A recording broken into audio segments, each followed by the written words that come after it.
I pledge allegiance to the flag of the United States of America and to the republic for which it stands, one nation, under God, indivisible, with liberty and justice for all.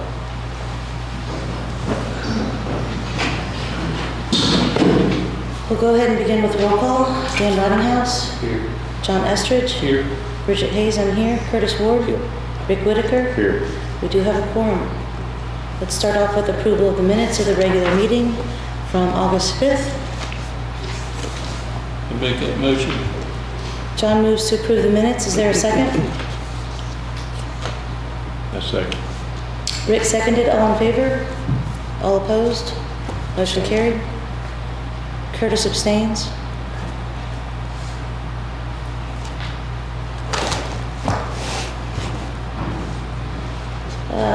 Approval of claims and payroll.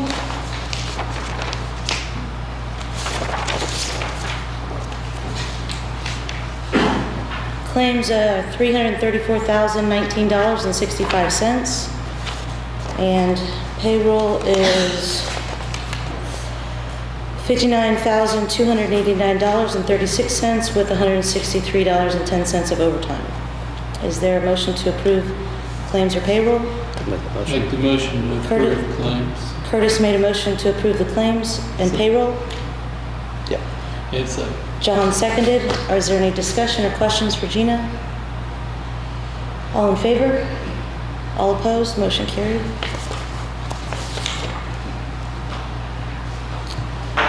Next is the Cedar Grove Volunteer Fire Department request. They had come in shortly after our last meeting and had asked me to put on the agenda, not realizing we didn't meet again until the week of their festival, that they were looking to maybe get a donation of a couple rounds of golf for their festival. So 2 rounds. Yeah. Any questions or discussion? I'll entertain a motion to, make the motion we approve it. John made a motion to approve the 2 rounds of golf or more? 2? John made a motion to approve the 2 rounds of golf for the Cedar Grove Volunteer Fire Department. Is there a second? Dan seconded. All in favor? All opposed? Motion carried. Next is the St. Michael road closure request for September 22nd for their chicken dinner. And this is a Sunday. This is a Sunday parish picnic, the way it sounded. Sunday, September 22nd. She's requesting the road closure, I believe, from 10:30 a.m. to 5 p.m. for setup and tear down. I think from the drawing, I kind of put a copy in between the two on the ends there. Looks like they want to cut off the cut through the hill and then also block the street on the back side of the school. From what I can tell. I feel like if we stop, what's that hill? What's the name? So they're trying, I think they're going to be golf carting people back and forth up that hill. So the way she explained it, I think on that top email on top, it mentions something about golf cart going up and down that hill. Shouldn't we put the closure on the bottom so that cars don't have to back down the hill? I think that's what she means at the bottom. At the bottom, and then, or right there at that, whatever that one street is there by, Is that First Street or Wilkerson? I guess I get confused. High Street and Wilkerson.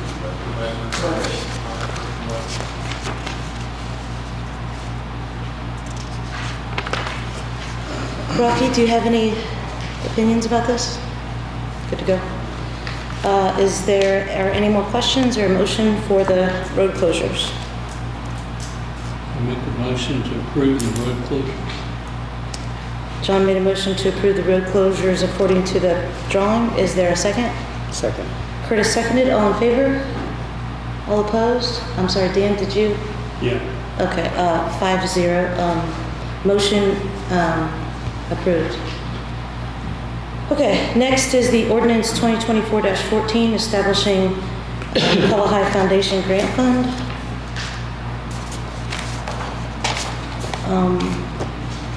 So this establishes the grant fund for the purpose of receiving funds and making disbursements with proper reporting to the Community Granting Committee and Board of Trustees. This is for the $5,000 award grant that we got for the Sportsplex project that I put in along with help from the community earlier this year. And at our last meeting was our first reading, and this is our second reading. So is there any more discussion of the establishing the fund to deposit the $5,000 into? So the town's already got the grant, and this is just creating the fund. It's just creating the fund. For the money. I make a motion to approve it. John made a motion to approve establishing the grant fund. Is there a second? Second. Rick seconded. Any more discussion? All in favor? Dan, you voted yes? Yeah. I'm sorry, I seem to always miss that. That's 5-0, motion carried. Microphone is very difficult to hear you. You can't hear me? Very good. Ordinance 2024-15, Franklin County zoning code amendment. This is going to be the second reading. Oh, I'm sorry, I need to sign this and pass it along. Before we move on. Thank you.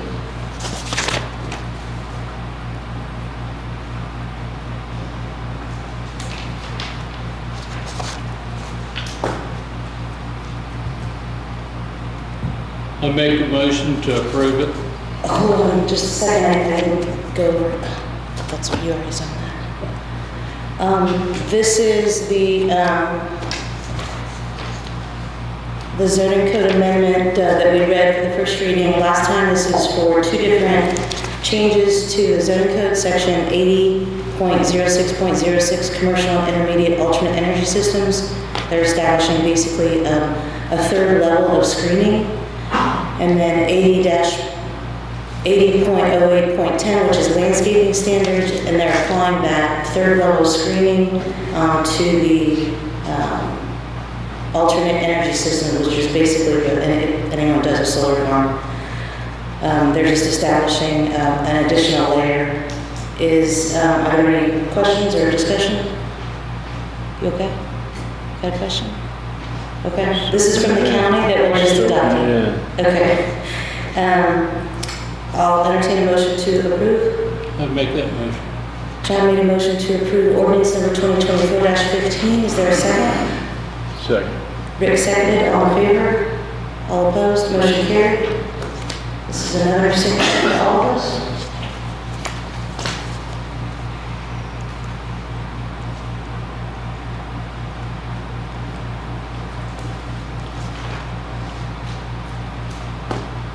Next is the Reedy Financial Group quote that we received for $2,500 to look at the golf course financials that was brought up at our last meeting. I make a motion to approve it.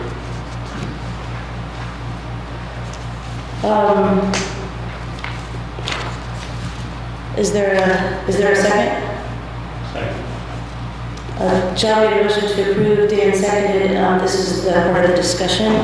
So once again, well, not once again, but as I read through this, what they're asking, the information they're asking for is the fund report, the revenue detail report, and the appropriation detail report for 2021, 2022, and 2023. I strongly feel that these financial reports are reports that Gina deals with every day. And Gina has already prepared a financial statement.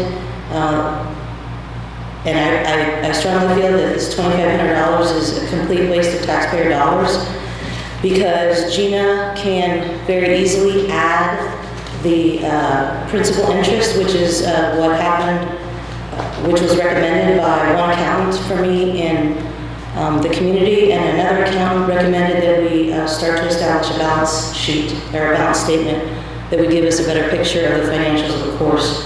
Both of those don't need municipal accountants to take a look at. it's kind of below their spiel. But the reason why I think that this is a waste of money is to what end? So let's say they do look at it, which is what Gina already looks at, and they say, oh, you're losing money. Well, we already know that because Gina has already done the reporting, and we already know we're losing money. So why would we put money against doing a financial statement that Gina already does? Number two, I think that what is needed at the golf course, if people are concerned about its future, is to get an assessment by a municipal golf consultant.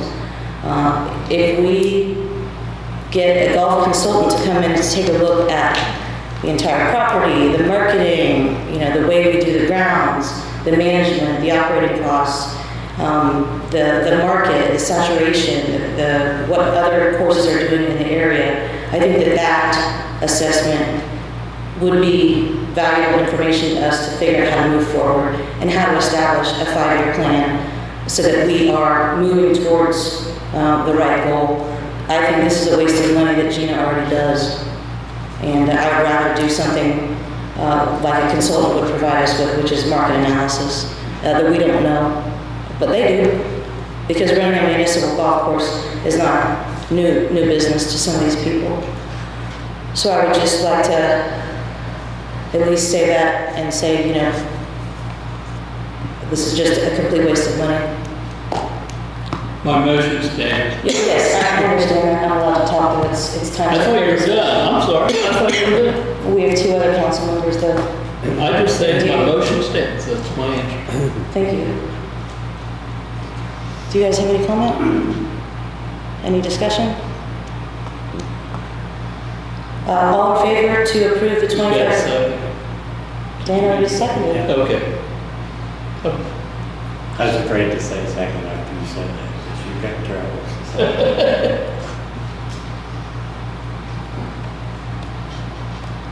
All in favor of the motion for $2,500 for Beauty Financial? All opposed? Abstain. 3-1, Curtis abstained. Motion carried.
So, staying with this idea, does anyone have any interest of getting a golf consultant to come and take a look at the course?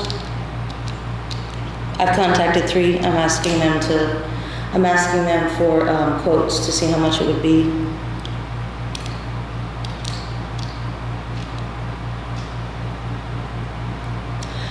No interest in having a consultant come in and take a look at the golf course. Okay.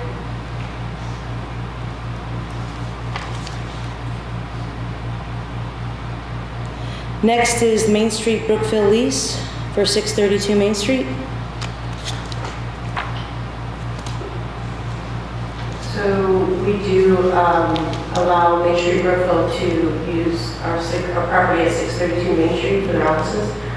We do not have a official lease of record, so this would just be a formality that they would need also for the door, I believe. Was it? But it's we're getting a gaming license. Oh, gaming, sorry, my apologies. So they needed some kind of documentation that we do lease that building stuff. And this is similar to the new Mercy's lease that we have. So this would be just 12 months from today, and it would be for $1.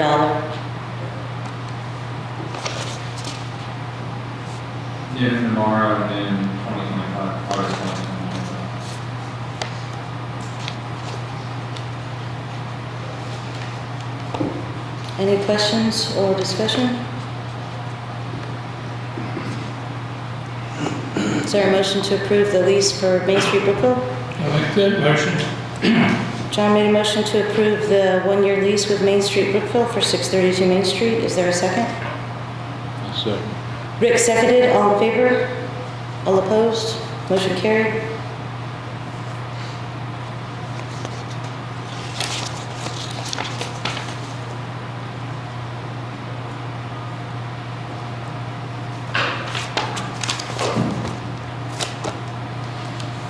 Next is website categorization upgrade estimate.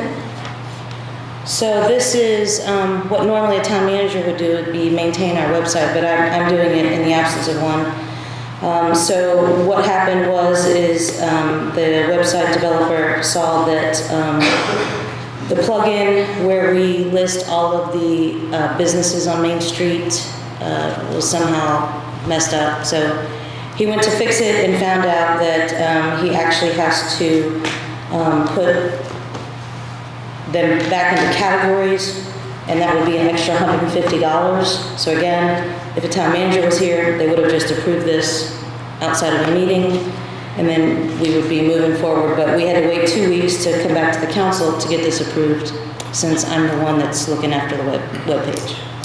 So this is an extra $150 in addition to, I think, his $85 per hour to be able to categorize all the different businesses, where it says hunting and fishing here, restaurants here. You click on restaurants and all the restaurants come up. Right now you click on restaurants and everything comes up. So we just have to be able to categorize them back where they used to be. So I'm asking the council for $150 plus the 85 hourly. Or maybe it might take him 2 hours. So I'm gonna say up to, 400 to accomplish this, or 500 to accomplish this task to fix our website. I make that motion. John moved up to 500. 500 is fine. If that's enough. John moved to approve up to 500 to fix the website map. Curtis seconded. All in favor? All opposed? Can Thank we you. designate Gina or another employee to have that authorization in the future if it comes up? Gina's the clerk. Again, my take is Gina is an elected official. She also gets paid to do the office manager at the water office, so we At the could water designate office. that as one additional duty. Roger, but this is the entire town. This is not just the water and sewer Right. department. But in the absence of a town manager, I can foresee this coming up again rather than wait 2 weeks, like you said. Designates one of our employees that we currently have to be able to do this. I don't know if Gina's willing to do this. All she needs is the ability to say yes, because you're looking for approval. She has discretionary up to $5,000, $3,000, which she could have approved it 2 weeks ago if we say that she's authorized to do any ongoing maintenance For the website? relative to the website. And then I'll just continue to do the website, but she'll be the approval. Right. Gina? That's fine. That's fine. Make a motion to authorize Gina to have approval of any future website maintenance. Second.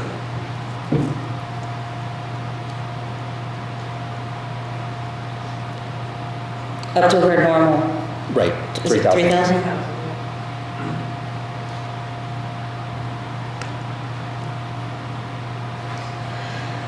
Curtis made a motion for Gina to approve any financial expense for the website. John seconded. All in favor?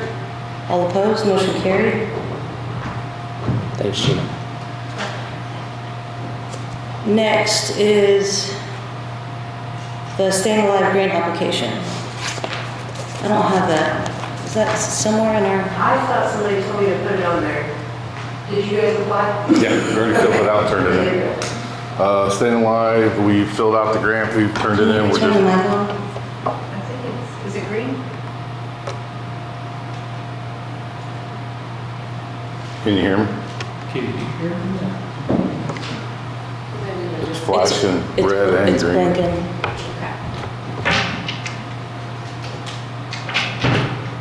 So like I'm on karaoke, It's on now. like, We Can you filled, hear, Victoria? Can you hear them? Oh, yeah. Okay, great. we filled out the grant for $2,000. Our first staying alive, obviously we had it at the pool, you guys all know about. It was a great experience. A lot of people showed up.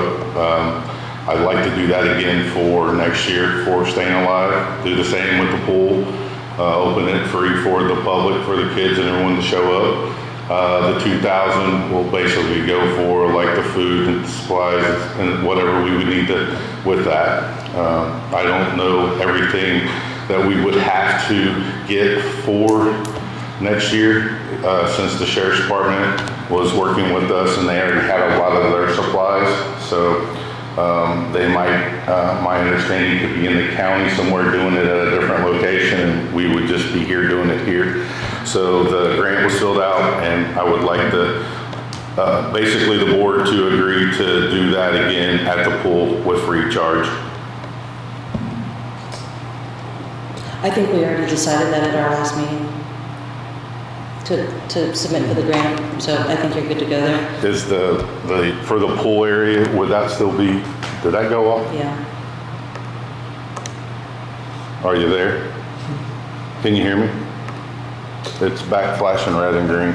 I just want to make sure that the same for the pool, if that was okay to have it at that same location, it's back on. Oh, well, I don't, I'm going to search it.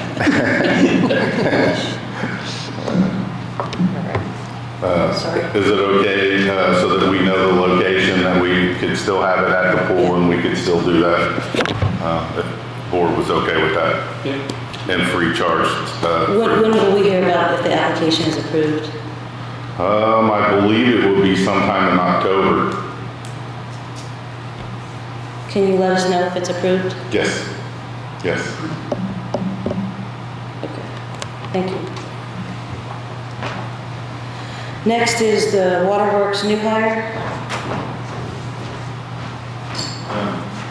Yes, Tony and I interviewed 4 applicants, and they're all good applicants.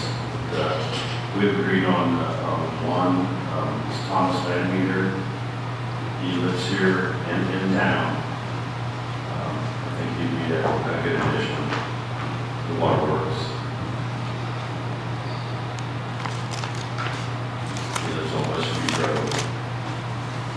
Do you have any questions for me about Tom?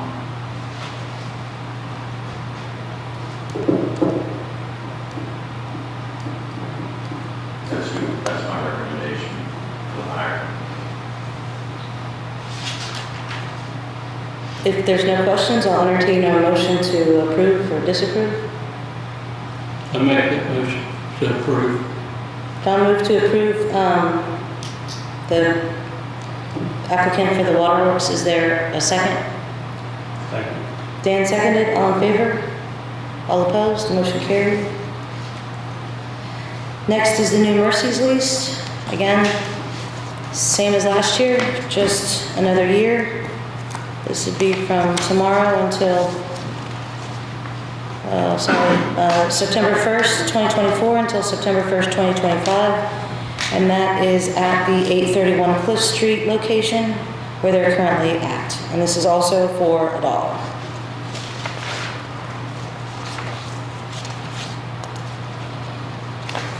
Is there a motion to approve the lease for New Mercies? I make that motion. John moved to approve the lease. Is there a second? Second. Curtis seconded. All in favor? All opposed? Motion carried.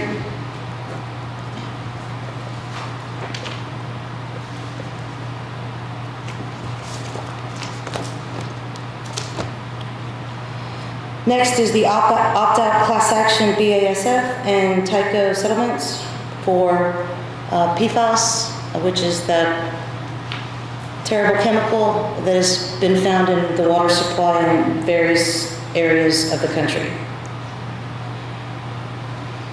So this was, Bose has been helping the town with this, and with prior settlements, their recommendation was to opt out of the settlement because it's a good thing. The levels of these PFAS in the town's water supply was a lower number, and so they didn't believe that there would be much by way of settlement for the town. And if you opt out, then you preserve the right to file your own litigation later if need be. Their advice with these is the same, and these settlements are actually fairly less than what the other settlement was, so I don't see any reason to change course with these settlements either, so it would just be a vote to opt out of the BASF and Tyco settlements, per the recommendation of those committee.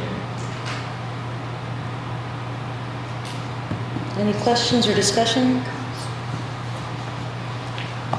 I mean, I think it makes sense to keep consistent with what we've been doing before, and glad to know that our levels are very low. Is there a motion to approve the opting out of the class action? Make that motion. John moved to approve opting out. Is there a second?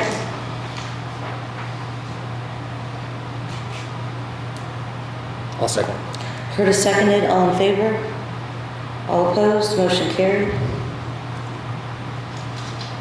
Next is James Webb building permit, 1019 for a pool. This is at 1024 Cliff Street.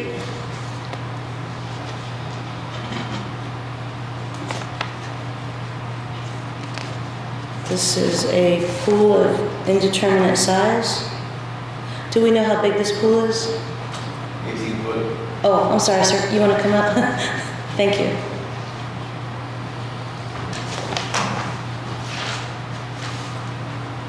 It's 18 feet. Thank you, sir. 18 feet, okay. So, it looks pretty close to your fence. Is that, The fence is actually 4 foot off the street line already. And it's going to be another probably 3 or 4 feet away from that fence again, is what I'd like it to be. is there a requirement for a setback from the street? 10% of lot I width. think it's already got an existing fence there, so, and it's not against a neighboring property line, so I don't think there's a problem with it being that close to the fence. It's not on the neighboring property line. So is this does this violate the setbacks or is it within? It's within. It's No, I think this is okay. There's some correspondence with Caitlin back and forth, and I believe since it's not a neighboring property, we're okay. Okay, so he doesn't have to ask for a variance or anything? No. Great.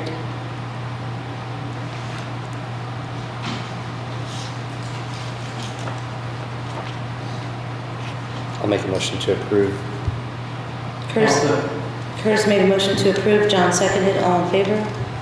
All opposed, motion carried. Thank you. So this permit expires in a year. If I got none, then we're in trouble. Just making sure, never know. Thanks, guys.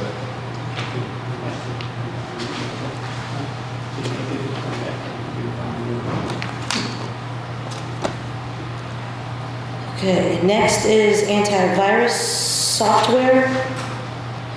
So this is, available for free from the state to add CrowdStrike antivirus software to our computers so that we can protect against cyber threats. So this is due to a grant that was given to states from the infrastructure grant that the federal government had. So that's why it only lasts for 2 years. They could extend it, maybe they don't. If they don't, Ramsey has estimated that it would cost us $89 a year for each computer, for each device. And so I guess we'll go up against that in 2026. So this grant actually expires January 31st, 2026, because it's been going on for a second and we just haven't taken advantage of it. So it's like a year and a half, I guess, instead of 2 years. He needs $1,000 about to physically install this software onto each of our systems. So the software is free, but the installation is not. And I asked him if we actually had antivirus software on our systems, because I just assumed we did, but he said that I guess it just comes with the computer. It's just Microsoft antivirus, so it's not really anything more protective than what you'd buy at Best Buy. So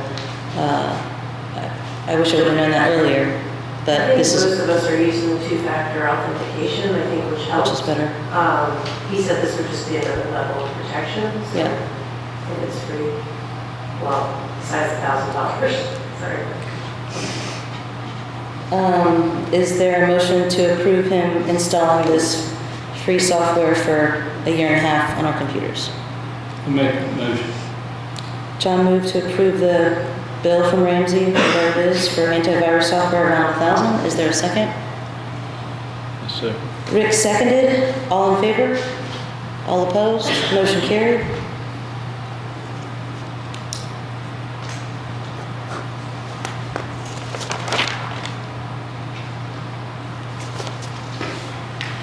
Next is the ordinance 2024-16 regarding the grant applications. So this is an ordinance requiring grant applications, that a new section shall be added to the code of ordinances of the town of Brookville to be any grant application for a grant that would require matching funds from the town may not be submitted by anyone on behalf of the town until the submission of said grant application has been approved by the town council. So before we vote on this, I'd just like to make sure that everybody's aware of the reason why this is even coming out here, is because I think somebody thought that I was submitting grant applications without asking the council, which is completely incorrect. This council voted to allow me to submit grant applications for the Ready 2.0, $10 million that was granted to Southeast Indiana back in January of this year. I read over each of the, I think there were 6 or 7 different projects in detail, and this council voted yes. So, based off of that vote, the actual applications weren't really due until July. June. Sorry, June? No, July, wasn't it? It was just a few weeks ago. Maybe it was. Yeah. So what happened was I submitted those grants based off of the approval from this board. That totaled about $227,41, about $700,000. I submitted 2 different grants based off those first 6. One was for the sportsplex, and one was for the renovation of 634 and 632 Main Street. So what happened was I submitted those grants and sent an email to the council asking them for basically support for the letter that I had to write. I had to write a letter of support. And I asked the council just, hey, give me your support for this letter so I can submit this grant. No one responded. I submitted them because I already had the approval from this council back in January. And at the very next meeting, then John suggested we create an ordinance that would, and we've now spent money legally on this ordinance for no reason, for something that he thought that I did that was wrong. I didn't. I've never submitted a grant application on behalf of this town until I get approval from the council. But I have submitted many grants and have been successful in those. I'm sorry that the rest of the council did not support the Ready grant submissions. I wish they would have, but I think it's good for our town that we get as much money that's out there from the state, from the federal government as possible, so that Brookville can continue to grow and prosper. The second part of this ordinance was supposed to be that it prohibits the council members from spending taxpayer dollars without approval from the council. And as I said during that meeting, that never happened.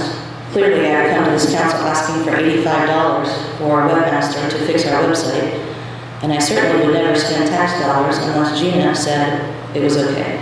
But that was yet another claim from John, and that was not true. So both of those claims were not true. Now the town has spent money to correct those. Once again, a complete waste of money, along with the Reedy grant, along with the Reedy financials looking at the golf course. So I just wanted to make sure I put that into perspective for everyone because I think this is yet another waste of time and money, and all for political purposes. So, if there's a motion to approve, I make a motion to suspend the rules. Second. John made a motion to suspend the rules in anticipation of approving this ordinance on the first reading. All in favor? All opposed?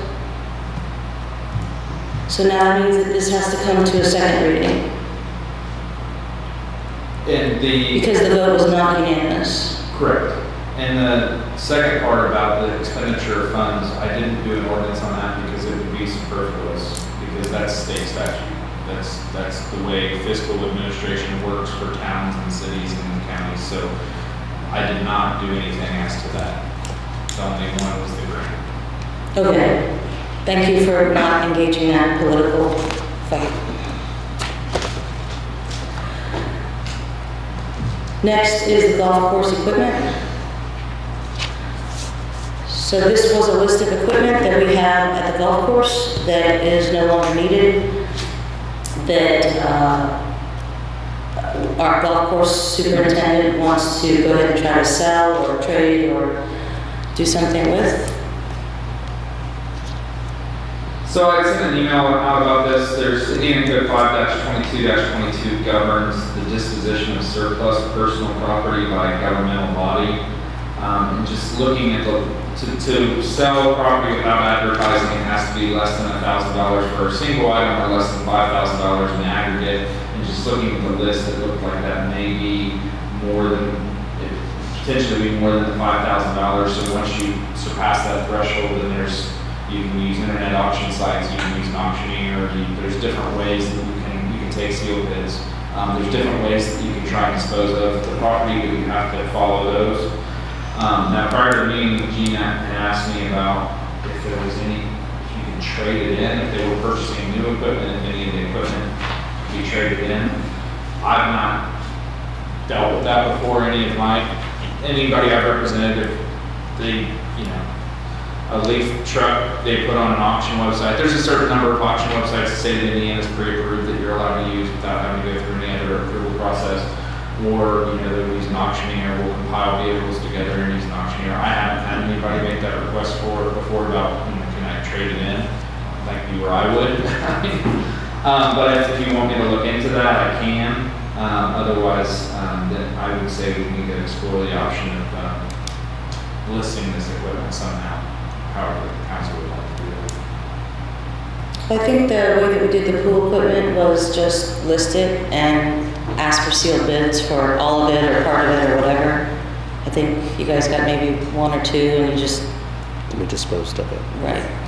And I'll mention too, there is, another thing that I've had people do is you can exchange property with other governmental bodies. So if Franklin County can use this, you're allowed to do a resolution to transfer to Franklin County, school corporations, things like that. So there are other ways that property can be disposed of if you think it might be usable by someone.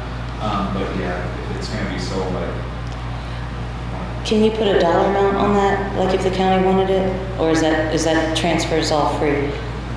I think it's just terms that are agreeable. Yeah, may exchange property with another governmental body upon terms and conditions agreeable. Okay, so you can sell it for We've $100. We've done that with police vehicles with the school, traded them all. Yeah, that's usually the police vehicles with schools is a good one. Okay. Well, what would the council like to do?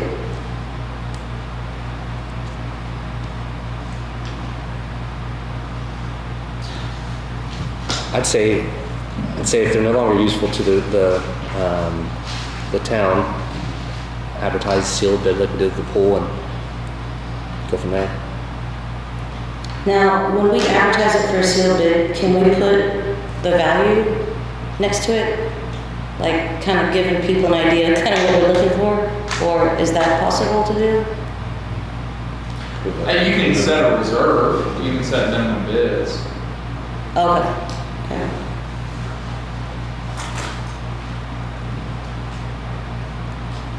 Because I mean, if they're gonna offer something less than what we could get for scrap, then maybe the way to go is just go with scrap.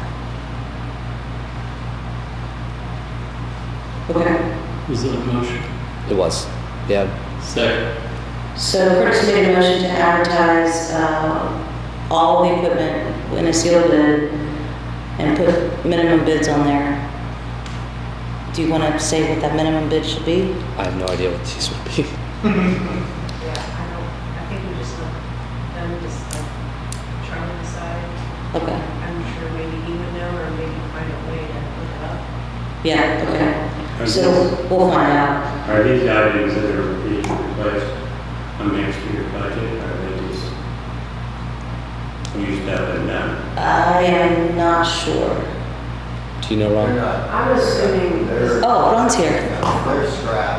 I see like a rough mower here, and then you've got bid in here for $24,000 for, Oh, that rough mower is missing some parts. Missing probably not that familiar. 40% of its parts for the other mowers. Not that familiar with the portion. Their scrap value? There Yeah. is some scrap value to it, but Charlie will be able to put a number on each one of those items. And then we'll be able to put it in and take them down the number form. Okay, And we'll put it in the paper. sounds good. All in favor of advertising for sealed bids for all the golf course equipment? All opposed, motion carried. Next is the Preserving Main Street Grant draw request number 7. So we have 2 invoices, one from ARA and one from Ratio. The total being for our 7th draw, $31,000.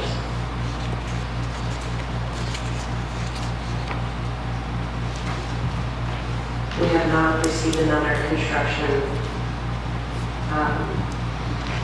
payment request for pool yet. So this is just for the Ratio, the amount of $4,000, and ARA, the amount of $27,000. So we're still sitting on $1 million in the account. That's what this says? Yeah. That means Is that that, the back page that you can sign? I'm sorry. Yeah. Oh. Yes, okay. Is there a motion to approve the draw number 7 for $31,000? Second that motion. John made a motion to approve the $31,000. Is there a second? Second. Curtis seconded. All in favor? All opposed? Motion carried.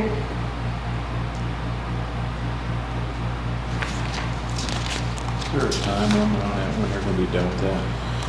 So they got an extension until August 31st, which is why, I don't know if you've noticed, but there's a lot of things happening on Main Street this week. Weekend. And I think that is, I guess we'll just wait for Ratio and Pool to figure out when they're actually going to be completed. They did say earlier, maybe it was last month, they said that they did not think that they would finish with the KOI building because of all the brick. As they took some brick down, they found more behind it that was bad, and so they've had trouble matching that and fixing all that, and they're not sure about that, and so that's what we're waiting to hear back from Pool Group to find out how that's going to work, or if we're going to have to ask for another extension to the project. That was my point, Yeah. because it didn't look like it was gonna happen. Or maybe, I mean, I don't know how it works if we can be substantially complete without the KOI building, whether, it would be mostly complete, and then they would allow us to continue working and still submitting invoices after the last date is also possible. I'm just not sure of the percentage of the work that isn't going to be complete, so to be determined. Next is department budget presentations. Could we get Yeah, Christina also, here? Ron, did you want to, I forgot to put Ron had a request for twilight price at the golf course. Oh. You guys want to hear that tonight? Is that okay? Is that all right? Good evening, folks. How are y'all? Ron Rooney from the golf course. We currently have a really good looking tee sheet in the early afternoons. I mean, it's busy morning, busy. And then about 2:30, it's like somebody rolled up the streets on us. We have very little play toward the early afternoon hours. With this discount, it'll help get them off their couch. And I want to do like a twilight discount in the fall, starting in September, October, November, if we get enough play, November and December if we have any play, it all depends on the weather, of course. But it would be $20 for 9 holes with cart, which may get them off their couch and come up and play. And they usually bring somebody with them, so we could pick up some extra revenue is what I'm looking for. And that was the one part of it. And then we are part of the Valley Raid, which is 18 holes with cart. The courses that are included in this Valley Raid has been going on for 15, 20 years are Brookville, Indian Ridge, Connersville, and Liberty Country Club. And the rate is $25. And if they come to my course, they'll pay my course for $25 for 18 holes.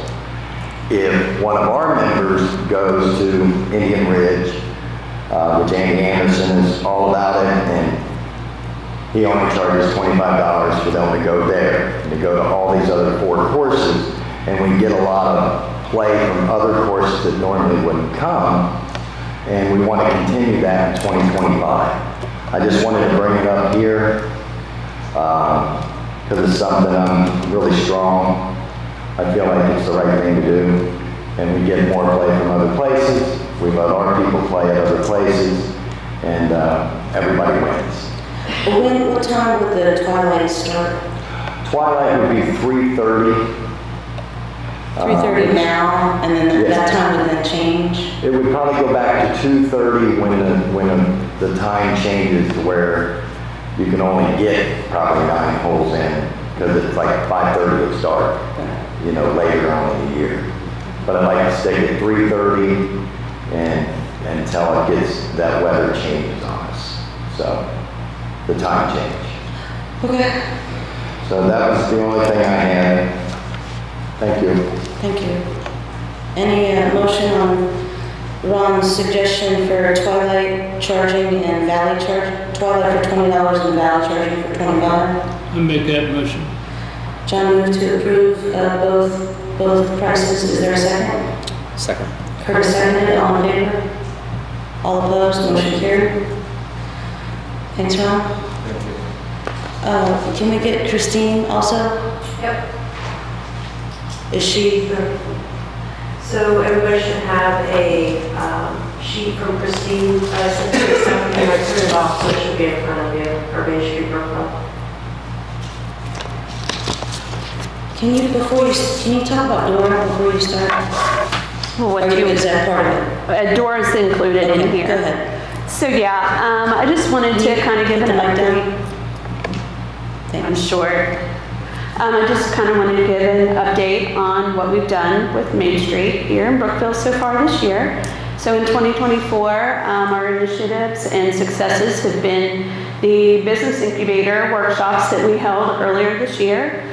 We collaborated with the Indiana Small Business Development Center and with members of the town. And we held 3 workshops that were very successful, very well attended, which then opened the door for us to expand the business incubator program into 2025 with a much more involved program, which I'll talk about in a little bit. Our Moondog Main event, very successful. I think everyone in the town enjoyed that and saw how much work went into that. We had tons of folks from all over, from Alaska and Georgia and Maine, all come and stop here in Brookville to experience the eclipse with us.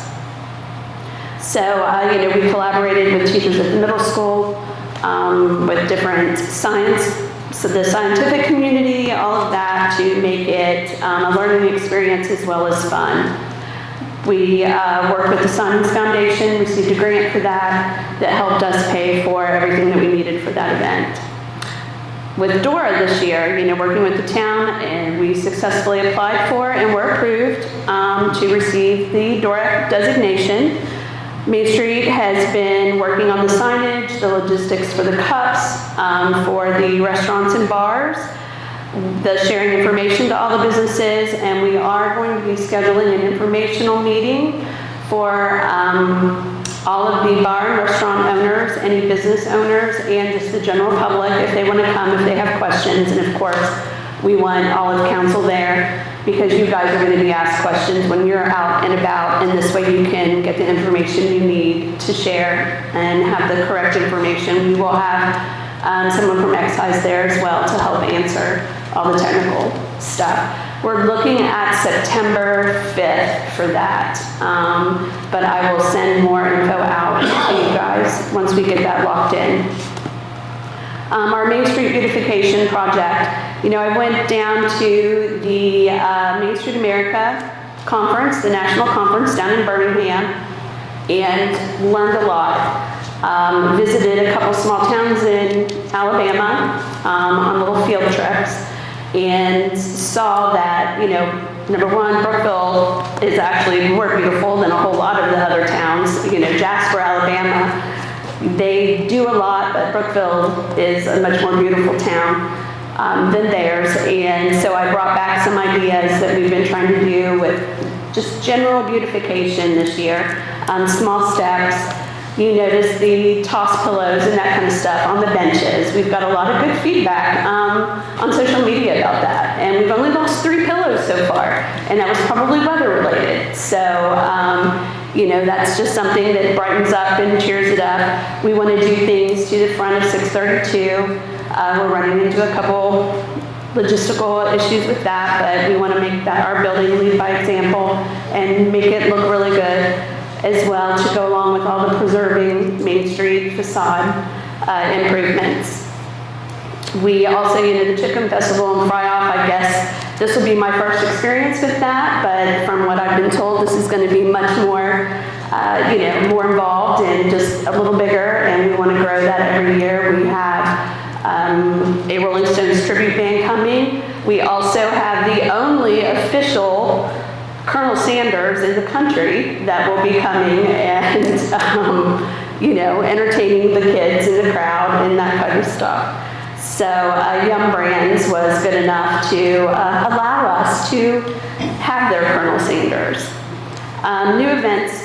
Main Street, we've got one new event on our calendar this year, and that is the Haunted Wine Walk and Tour. So we're working on that to see other places I've worked and with other boards that I'm on. The Haunted Wine Walk and Tour has been incredibly successful. People from all over the region come to those. So we'll be getting a whole new crowd of folks in for that event too. And, I want to blow my home where I live event out of the water with what we do here in Brookville, and I think we can because it's a great setup for that, and we've got a lot of folks interested in participating. Main Street's been working very closely with tourism. We're going to see what we can do in 2025 about breathing new life into Canoe Fest. And, because tourism reached out to us to see if we would be interested. And we are, so we've been having conversations with them and their board about that. We've also been writing a lot of grants this year to help pay for all of these events. And, with the Simons Foundation, we received money from them for the Eclipse event. We also have a $50,000 grant application out there with Penn Praxar to create more live murals, because that live mural that we put up for the Eclipse everyone loved that, and it just really drew the community together.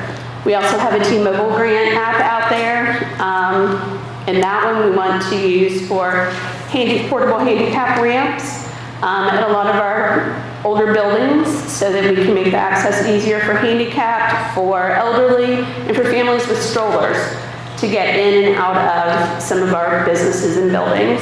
And also a possibility just possible, of a public restroom somewhere on Main Street. What with Dora, we're going to need to think about growing that.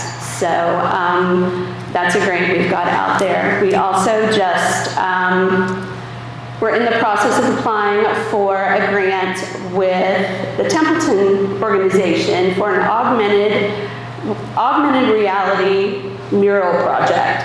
And that grant's for $250,000 because that's going to take a lot to do, but that one will, that's an amazing program, and if we can get that in here, that would be something. And an example of augmented reality mural would be the Pink Panther on, the Owens Corning silos. What someone would do with their phone is would take a picture of that, scan a barcode or a QR code, then hold it up there, and you could see the Pink Panther dancing across and just doing live things. And that's stuff that we would then be able to do throughout the town to make it a destination, and people and families could come. Children love that stuff. The murals don't have to be actual painted onto buildings. They can be vinyl so that they're easily removed if for some reason, we're not interested in doing that anymore, but it's not a permanent attachment to a building. Some of our 2025 projects that we're excited about is the augmented reality project. If we manage to get that grant, we've got a great grant writer. She is about 30%, being awarded the grants that she writes. The average is about 20% of what the grants you write. Most people, you get about 20. She's around 30 to 35%. So we're all, hoping that goes through. The Business Incubator program that will start in January, that's the Be Bold in Brookville, the Started Up competition, and the Jumpstart program.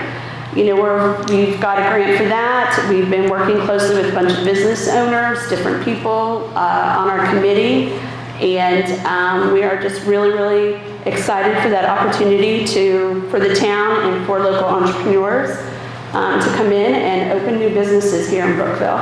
And we want to work with people to teach them how to run a new business and support them in their first year or two of having a business here in Brookville. We will continue on with the Main Street beautification projects. Once the Preserving Main Street facade program is buttoned up and closed out and done, we have, at Main Street, we have $100,000 renovation money available for renovation loans for facades, for low interest loans for those. We can't do that until the Preserving Main Street is completed, but once that is, and we're going to have a committee and start taking applications for facade renovations and small loans for that. We've got tons of other ideas and projects, that we're all thumbing through and trying to figure out for 2025. So all of our projects are made up of unique and diverse collaborations here in Brookville. We are working with so many different folks, so many different organizations. Coming from outside of Franklin County, what I appreciate is the fact that all of the different people and all of these different organizations are willing to work together to do good things and to help Brookville grow and be successful even more than it has been. We are asking for monetary support from the town, as in years past. For 2025, we are asking for a total contribution of $63,000. Now, that amount includes the roughly $8,000 of in-kind for the building and for utilities, so that would come down to about $55,000. That money that we get from the town is what we use for our operational costs and just our sustainability. That's just everything to do with operations, my salary, our computer upgrades, all that kind of stuff. Our grants are what we use to pay for the events.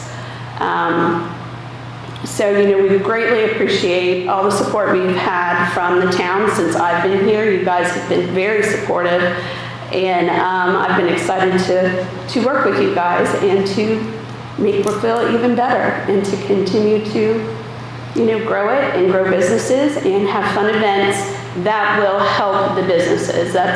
We're kind of redirecting our events to not just be fun, but to bring business into our businesses. And because that's what we need to do. Any questions? Thank you, Christine. Looks like you have been very busy this past year. I know I personally appreciate what you've done and what Main Street has done. I like the events too. So you guys are a great team to us, I believe. I believe. So thank you for everything. All right, thank you. Does anybody have any questions? Yeah. On the revolving loan or the loan fund, is that going to be? Will they apply through Main Street, Brookville? They will apply through us. Okay. Mm-hmm. And then you think that rolls out first of the year? I had a business owner ask me about that, and We have to close out preserving first. Hopefully September. We're looking, reality is it will probably be about in the beginning of 2025, because we don't know how long it's going to take the preserving Main Street stuff to be buttoned up and finished. And are they able to do that in conjunction with redevelopment on facade renovations too, with the grant or the? Todd would have to work with her on that. Okay. We'll be able to work together and get a committee together, because we want a good, strong committee to make not just the Main Street Board, but other folks, and to help us make the decisions. Do you have any maximum parameters on that? Because the redevelopment is just up to 10,000. Do you have maximums yet, or do you have the details worked out? We don't have all the details worked out, but we were thinking of, a $10,000 to $15,000 max per loan, so. Is that eligibility just within the preserving Main Street area, or is that the entire town of Brookville? It would have to be where Main Street Brookville is, so from 3rd to 10th. Okay. So, yeah. So. Thank you. Thank you. Any other questions? Okay, so I don't need to talk about Dora. I just wanted just a couple things. You talked about Be Bold Book, but that one's good. The semi-lot parking, Dan, did you want to get together about that sometime? I didn't hear anything these past couple weeks, and I don't want to lose momentum. You'll be in touch, okay.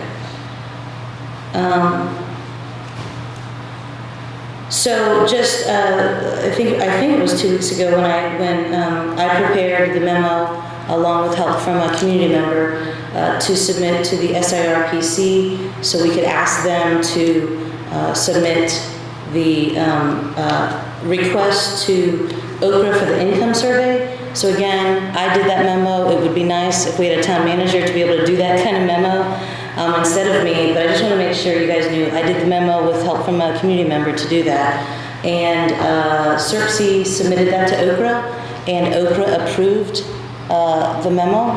So now what that means is that now we are allowed to start our own income survey from our population to figure out if our data will result in over 51% of our community is low to moderate income. We're 44 now.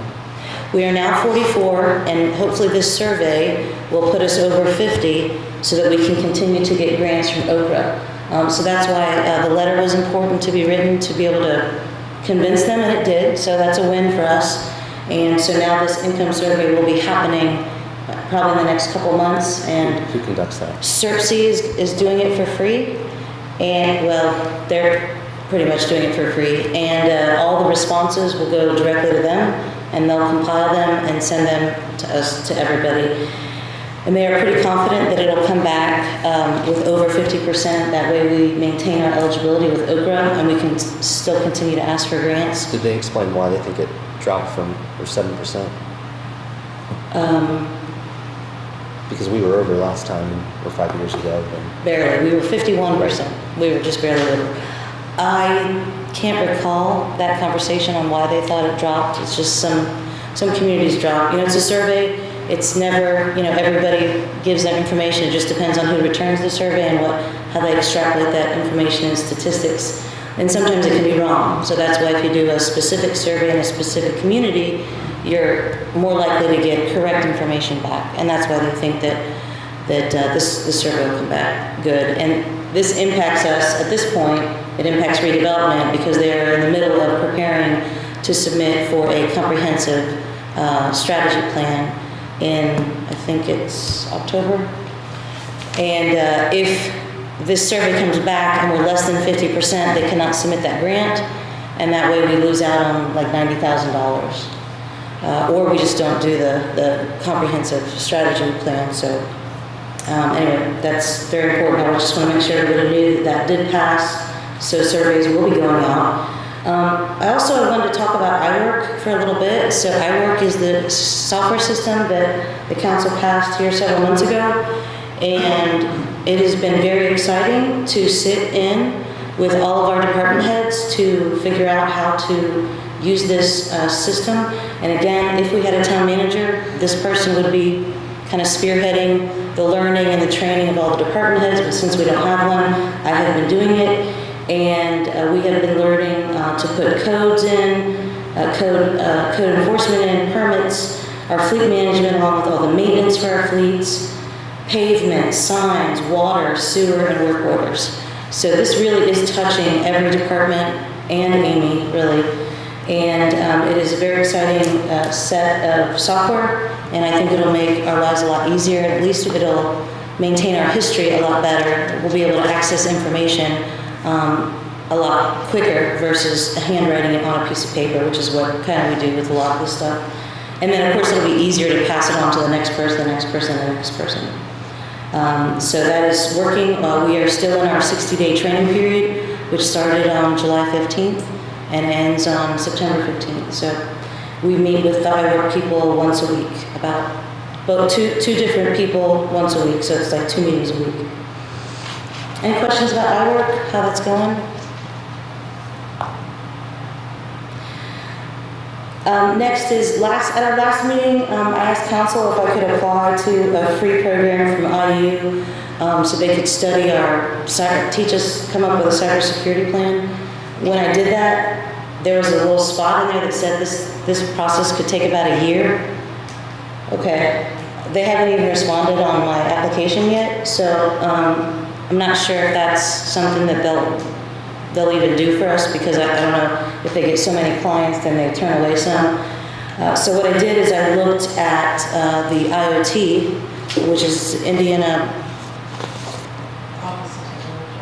Yeah, thanks. Indiana Office of Technology.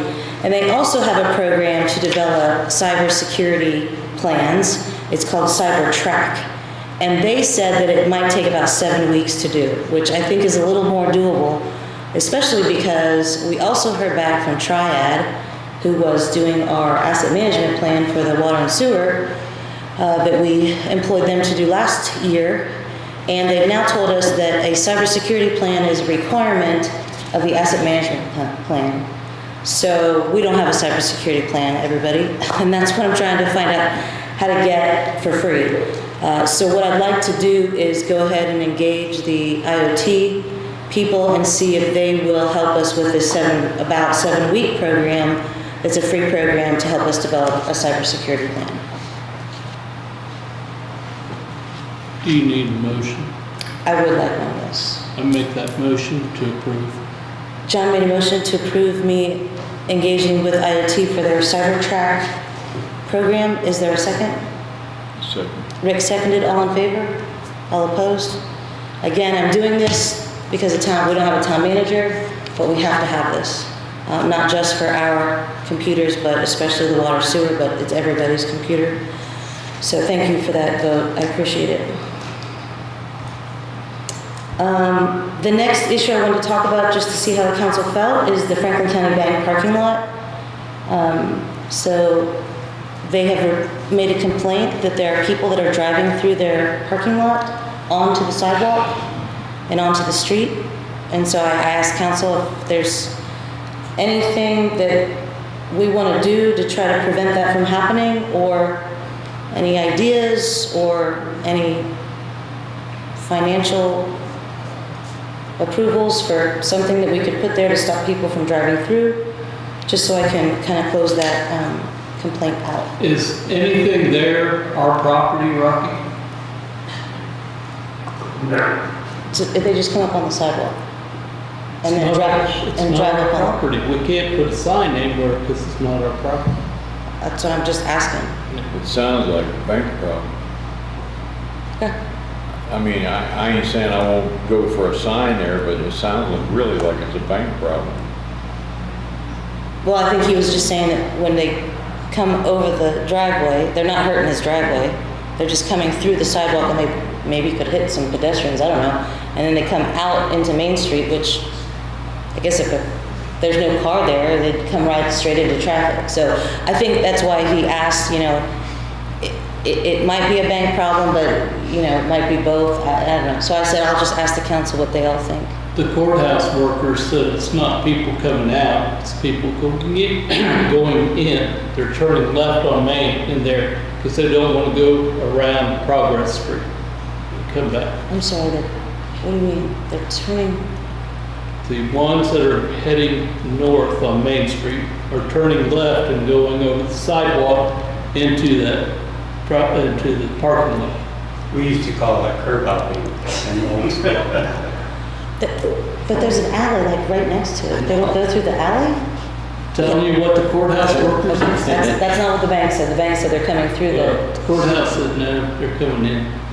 They turn into the Main Street sidewalk, even though there's an alley like 10 feet away. Yeah, I don't know how the drivers are thinking, but that's what the courthouse workers says. I think the alley has a sign that says one way, It's got a stop sign headed the other way. Somewhere in that alley it says one way. At George's. When you come from George's drive-through, it says one way that way. I know, I've seen it somewhere. Okay, so tell the bank it's their problem? I mean, it's the bank's property. The time Thanks, Andy. I mean, they're also concerned that if a car comes and hits a pedestrian or hits a car, that was my only point, that there might be some, I guess when. I'd say probably let it be, because otherwise. We're not gonna do anything. Someone wants to Put a sell. barrier up right there or a sign or something, maybe. Roger that. Thank you, council. Bank. Got it. I think the last thing on here, Twilight was already, okay. This is the St. Mary's speeding. So, once again, I've been inundated with complaints from the same citizen that they're now that as soon as we took away the speed signs, the speed started to just go out of control. So he asked if anybody from the council would please call him. He wants me to give you I've already given you his phone number, I can give it to you again. But he would like you to call or come by, if that's possible, so that he can let you know that he thinks that someone's going to get hit. And so I said I would pass that information along. Yeah, I heard that word once before. I had stopped by and talked to him. Yeah. If maybe you could stop by again, that might help him. I ain't got a problem with it. Okay. Stop by. Thanks, Rick. So I called him today after you sent me the message. I had a conversation with him. He's not happy. I asked him what we can do to help him. Had the email from you stating that he thought 6 in the morning till 8. He saw a lot of this issue. And then it was from 6 in the afternoon till 8. He said he thought he saw a lot of the issues. I said, okay. I said, I have started putting people over there in those specific time frames to check again. I said, but I can tell you as the other morning when I put an officer over there between 6 and 8, he had like 15 vehicles that came through there. He said he stopped 2, and most of the vehicles are within 32, 30, 34. We just changed that speed sign from 35 to 25, so there's a little leeway there. He didn't see anything crazy at all. I had my assistant chief over there for hours on end one day doing a survey, and he did not see any issues during that time. I've had multiple officers running radar, stopping vehicles. We did not see anybody driving 70 mile an hour, 60 mile an hour. I advised him this. He said that we're not doing our job. I said, how could we help you? At one time, he felt that if we put an officer over there from 6 in the morning till 8 o'clock at night, he thought that would help. I said, that's physically impossible for me to put an officer over there for that length of time when we have different roads and different obligations and there's more people in the town. He said that he had spoken with you and that we had too many officers and there's no reason why we shouldn't have someone over there. I said, well, I'm sorry. I'm just saying. What did you just say? He said that he had spoken with you and you guys said that we had too many officers and there was no reason for not an officer to be over there. If you could possibly keep my name out of your briefing to the council, Chief Mitchell, it would be helpful. Well, I'm having this conversation. That is not true. Okay, well, I'm having a conversation. So if you don't mind. I will explain. I'm having a conversation with him to inform the board what was said to me. I had a conversation with him as well, and I'm not going to inform the board in a public meeting on what he said to me. So if you could possibly just keep it professional, that would be ideal. I'm trying to. So anyway, I advised him that we wouldn't be able to do that due to the obligations that we have with the school and certain other intersections that are taking more of our time also. But we will take yours seriously also. I have dedicated a large amount of time on St. Mary's Road. He got upset with me. And I told him that I have not had anyone reach out to me from that area telling me there is a problem. Now, I have asked other people if there was any problems over there, and they would reply, no, everything's fine. So I would think if there was a major problem, I would have something. He said he was going to go around and do a survey. And I said that would be fine. I told him that we had several people out St. Mary's Road telling us that we're hitting that area hard. They're talking out there. We know to slow down in here. They feel that it's working. I said we also had someone that was at a meeting that I believe you were on the agenda to attend. And he said, I never told anybody I was going to. Please, yes, please, you don't have to continue on that note. Why are you getting upset with me just informing the board what the Because you're conversation? going to say, I have a feeling you're going to say something that isn't true. Well, there's a common denominator on this. Everything that I say, apparently it's not true. No, that's not and true. everything that I do over there, apparently it's not true either. But everybody sees the officer stopping everybody over there. We're over there doing what we have. He was upset because he went out to his mailbox and he said someone driving 70 mile an hour about ran over him. Obviously, that's concerning. We are going to be putting officers over there from the email that I received from the 6 to 8 and 6 to 8. So we're It's going not to... 6 to 8 and 6 to 8. It's 6 to 8 and 6... 4 to 6. Oh, 4 to 6. Okay. We've been over there from 11 till 1 or 2. We've done it all hours of the Just day. correct me. We're 3 That's months. not We're 3 months into it. Now, my thing to the board would be this. If you guys want to put strips, we'll put strips. If you guys want to put something else over there, we'll put whatever you want. We are patrolling that area heavily. And there's nothing more I can do for him. So if he's going to continue to bring this up, and Bridget, if you're going to bring it up, I have to inform the board what I'm doing. So if there's something else this board wants to do, I'm open for suggestions. Greg, do you need a handheld radar so you can catch people on that road so you don't have to point your car at their vehicle? Do you need to ask for us to purchase one so your job is easier to catch people speeding? Do you need that? Bridget, we have the most expensive handheld radar in our possession. It's a $7,000 laser. We have one. You have? Yeah, we do. I thought they were all attached to the vehicle. We have those in our car, but we have one that we can do that with. They will take that over there. They have. So you just have one for the whole department or one for every office? I don't think the board's going to spend $7,000 to $10,000 for a handheld. I'm just I have asking one. a question. I don't know. But you act like I didn't have one, but I do. But now you have a handheld radar. We have a handheld. Make sure that the board, the people understand you are the only person he is contacting. Rick went over there on his own. I have But he's a- not called me. I have a saying, He's not called John, If he's I- not if- called if Chris, you- he's not called Rick. So when he refers to you as the person, you are the contact. of the Dan, board. So, I mean, how's he supposed, he can't relate to me because I don't know who this guy is. I encouraged him to contact other board members, and I will give, I've encouraged him to do that as well. I will give your phone numbers to him so that he can Please, call no, you. you don't do that. Okay, then how is he supposed to call you if he doesn't have his number? That's why I'm asking, because mine is posted on our website. That's why I'm asking you to call him. If I'm allowed to give him your numbers, I will. Can you show up at the council meeting? I've asked him to, ma'am, I have asked him to do that, and he doesn't want to do that. So I'm glad to know that we have a handheld radar detector, and we can catch people with that.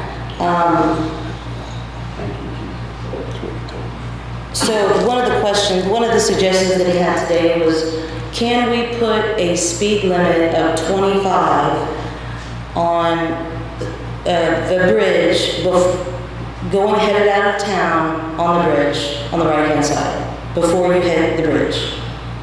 Or in that, Before the turn? well, on 6th Street, or St. Yeah, Mary's. but as soon as you cross the bridge. Before you cross the it bridge. does a turn. No, before you cross the bridge. Before you cross the bridge. When you're still in town. Actually, by the dollar store there. Yeah, but on the other, on the right-hand side of the dollar store. And then again, put one as you head in on St. Mary's by Burkhart's, where the town limits are. Is it, Because is it 30 now? It's 30 now, right? It's 30, but it hits, we just changed the one sign that was at the cemetery on the right as you're headed out of town. On the right, it used to say 30, and this one said 25. Now they both say 25, but they're not at the city limit, which is Burkhart's, which is further down. He asked for a 25 there, and then he asked for a 25 in town, but I said I thought the bridge was 20. Because as you make that turn, it says 20, but it's on a yellow sign, and yellow is not the speed limit, it's a suggested. So we can make the one in town 20, but that's what he suggested today. So, but his issue, I mean, if you make him 20, 25, his issue is that people are speeding 40, 50, 60, 70 miles an hour. Right. So I mean, I don't think that solves his issue. And Well, his rationale is if the speed limit is 25, and they can clock them with their handheld radar detector very easily going 40, you can get a reckless driving ticket as long as the ticket is written and given to them. Then that would stop people from speeding. If the word got out that we're giving tickets to these people that are speeding on St. Mary's. Just as Rick and I slow down to a snail's pace when we go into Oxford because of those speed signs that say slow down, because there's always a police car there, or Get your attention. seems to be. And so that was just another suggestion that I said I would bring to the council for the council to decide. Now, didn't the man say that them helped? when He you had did. him over there? He said the speed signs helped. He said when we put the speed signs up, people seem to be slowing down. And were they the smaller ones that like was on a pole, or was they pull behind? They hooked onto the one hooked onto the speed sign. So But it it's- was like independent, you just, you hook it onto the same metal pole. Right. The speed sign is here, or speed limit 25 is here, then the speed sign is like this like big. your speed, the speed do limit? we have one of those? We got them on loan from the LTAP program for a month, and they picked them up a How couple much are they? Is there a reason why they weren't working a lot of times? Because I got complaints that they weren't there enough. Yeah, the batteries will be held charged for like 4 or 5 days, and it takes like a day to charge each set of batteries. I think the ones in Oxford may have a solar panel on, yeah. So there is a program a grant program that someone could apply to get some speed signs, but I don't think there's an interest at this point for that. Maybe we just need to do it. If there's a grant program out there, I mean, at the end of the day, and we talked about this with the school traffic earlier this year, and the officer's presence during the morning has substantially helped that area, in my opinion. Leave out of there every day, and even though they kind of change their positions up, it's effective because I can see brake lights as soon as you crest down the hill. There's brake lights all the way when you start seeing the police officers there. So I think while this particular instance, I do believe that he should appear before council to voice his concerns. As we've had other people in the past on 12th Street, they come to the council, hey, there's, somebody's going to get hit. Terry's responded, and then they've come back to the council saying, yep, officers' presence helps slow people down. And the specific times around 4 o'clock, 3 o'clock when the kids were getting out of school, that was the issue on that one. So I think that, we do have an obligation to help protect the public if there is an issue there, or there could be an issue, if we can help resolve that by participating in a grant program. If people said that they were effective, try to work out the kinks of them. I would be supportive of applying for a program that would, put those on the signs to help deter a potential accident in the future if there really is an issue there. I don't know that there is personally because I don't go there often, but if there is, then take some sort of action, especially if it doesn't cost us anything now. So I would recommend, I don't know what the process is, to apply for that or have someone apply for that on behalf of the town, and then install that if we can receive it. Hey, Rocky, can you give us a quote on what they cost? Maybe we should just buy a couple and move them as needed. I mean, to me, I think that would be a good investment for the town. And if there's any particular area that needs special attention for a period of time, just put them back there. It can't be that expensive. I mean, there's small solar panels, haven't got put on, and that breeder. So don't get the battery out. That'll work. No, we sold. So could you do that for us, please? Yeah. Just to give us some information.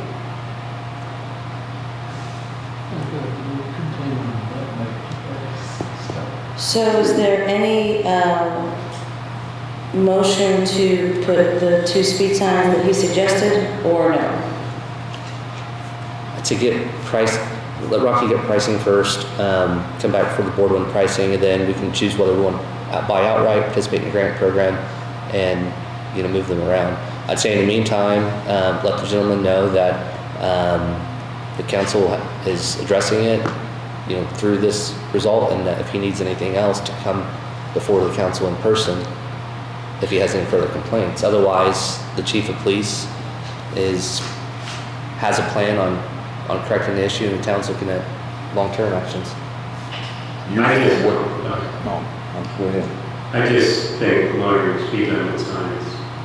I mean, we took them to 25 and we reported it to 70, which is the fastest one to go. So that's you can make it 7, and I don't think that would make any difference unless we're willing to donate a police person, full time, just to sit there and do that. Well, and I know that I suggested those transverse rumble strips from learning that at an NDOT safety meeting. What is it? They're called transverse rumble strips.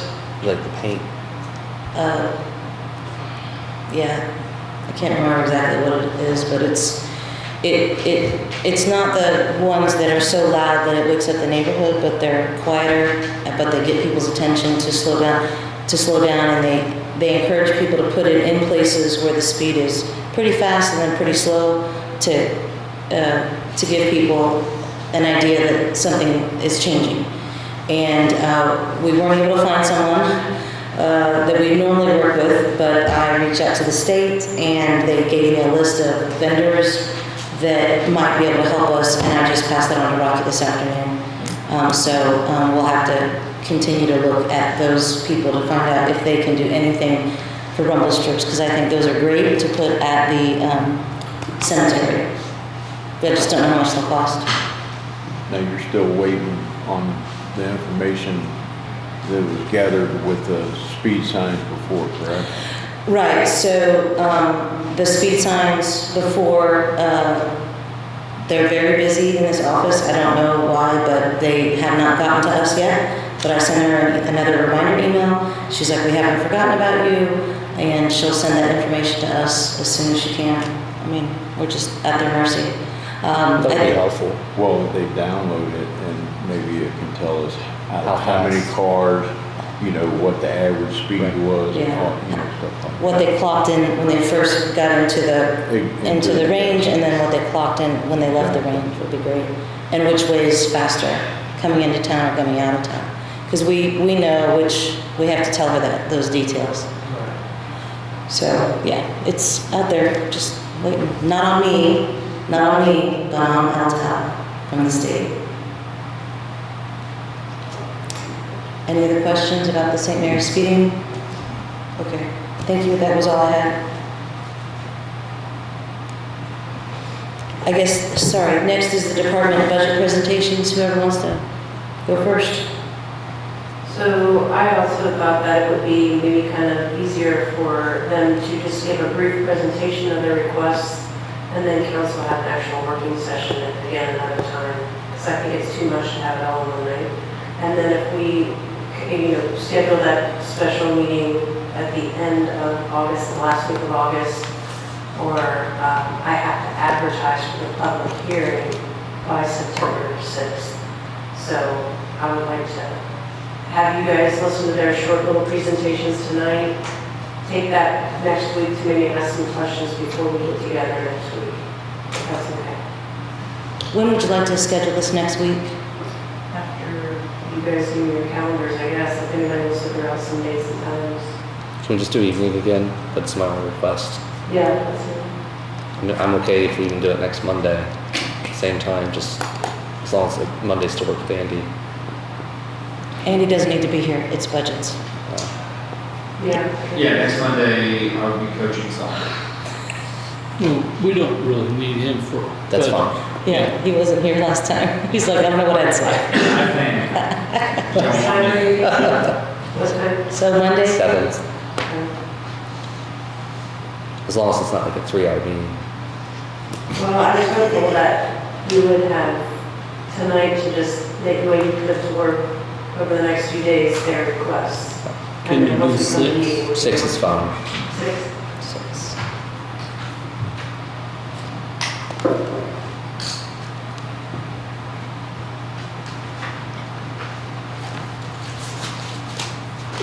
Is that good, Rick, with you? I'm gonna say yeah right now. Dan, is that good with you?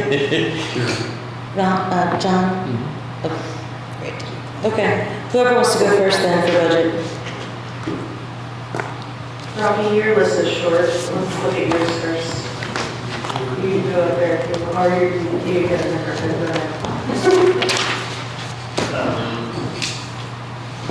His first would be a new dump truck, salt truck plow, replacing the 2005 two-wheel drive that we have.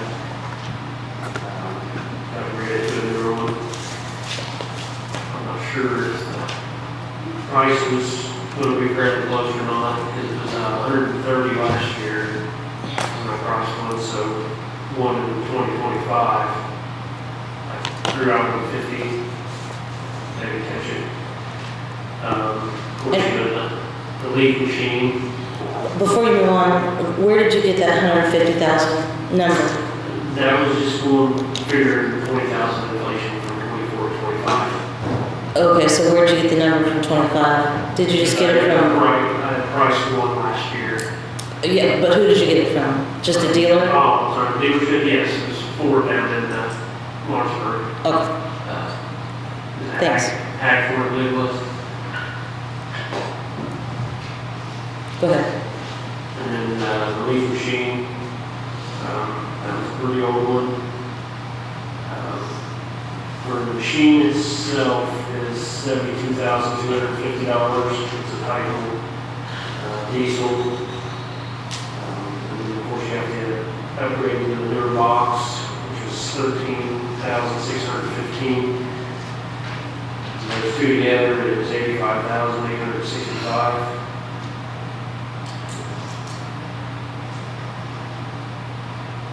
And we have our Kubota mowers that we trade in every 4 years, and we have one that's due the first of next year for a 4-year replacement plan.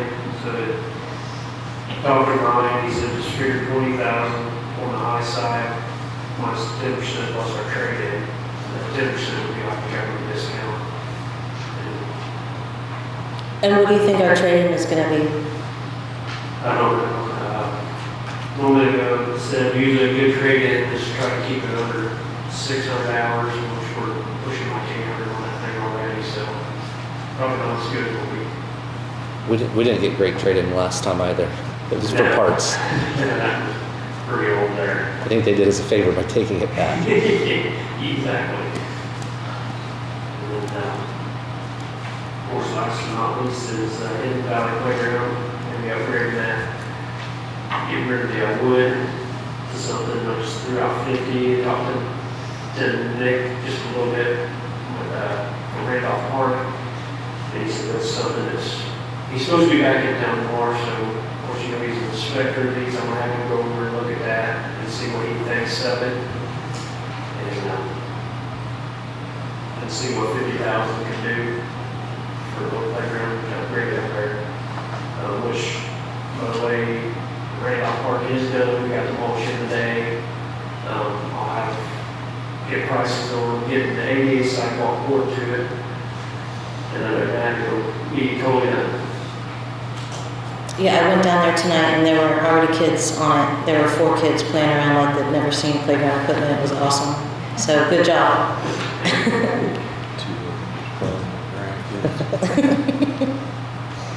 Is your list, I'm sorry, if it's in list of like your need? Like, is it number one need that dump truck is what I guess I'm asking? Because obviously, I mean, this is a big process. Really, the number one would be probably the converter mower, because if we let it go anymore, it's And your number 2? we need to do something with that playground, so I have to deal with everything about. What's your plans for the existing leaf equipment and then the existing dump truck? You planning on trading those in? Yeah, well, the dump truck, I don't think we'll get anything for it, because we'll be able to trade it into a dealership, because it's got a working frame, rested, it's all going. I think you said during our meetings that we pray the one stays together. Yeah, well, that's the one, yeah. It's just a prayer, you don't take it out. Stop talking. But, I mean, I usually safety before safety, I guess, but Right. in actuality, as far as money, I guess we have to go with the playground and dump truck would be. On the leaf machine, is there anything wrong with the current one? Or is it just? No, just getting outdated and everything. It seems like every year we gotta tweak on the door, readjust stuff and re-weld, and it's, but, It's just a problem every year. You know that. just, yeah. We get by another year or two, so probably within every 3 or 4. Are you thinking maintain or keep that one in the fleet just as a backup or as a secondary one? Or? What's the dump truck? No, the Big leaf machine. That one we could probably trade in or something. That would be probably a smaller one or something that may take it. And then your other smaller items like shop tools, Yeah. telescoping, also all that, and the line sharpening machine can be out of your regular normal budget. Yeah, we can talk about that for a little bit. All right.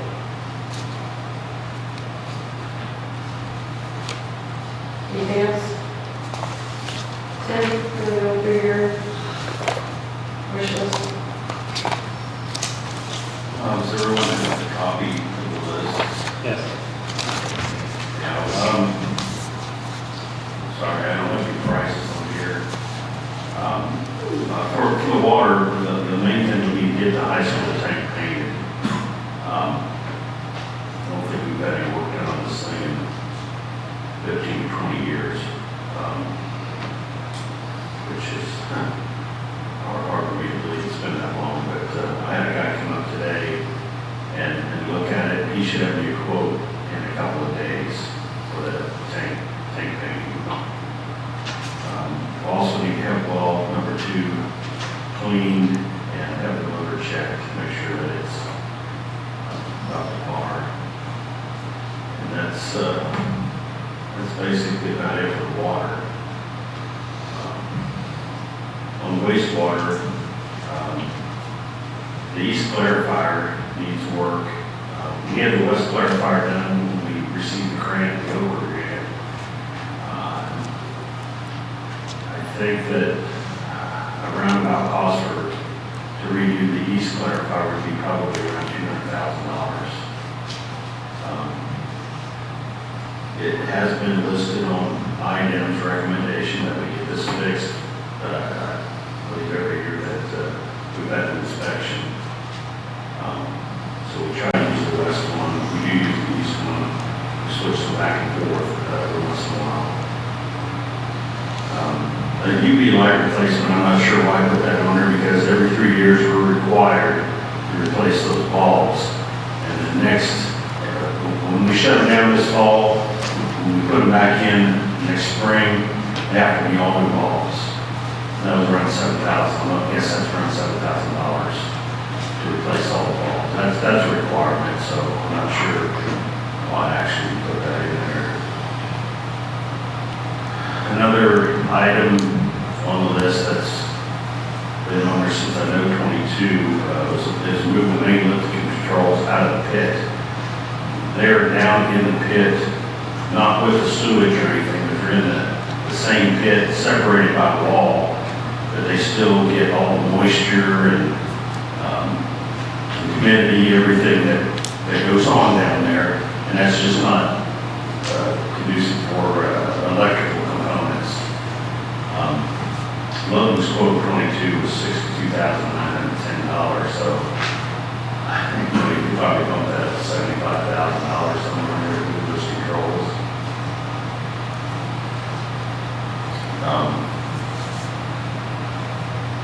When they put the pressure room in, I don't remember what year that was, the pavement in the front was not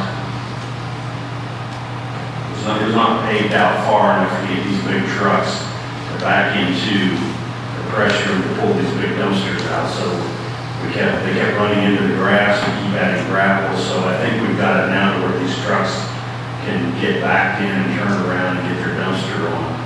And we'd like to get that paved. There's some work that needs to be done before it's paved, but I think we can do that in-house. And I do not have a quote for that either. I'd like to get a new sign for the front of the wastewater plant. The old one is about to fall down, the posts are getting rotten, and the sign is just breaking up. The flooring in the lab has been in there since 1992. And when you mop or sweep, you catch the corners of the tile and they just pick it up.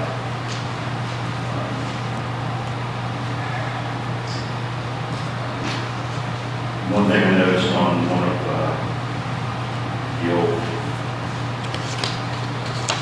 budget requests was to paint 5-slash brush covers, what I call brushes, the rotors that are over top the oxidation ditch that keep the oxygen in it.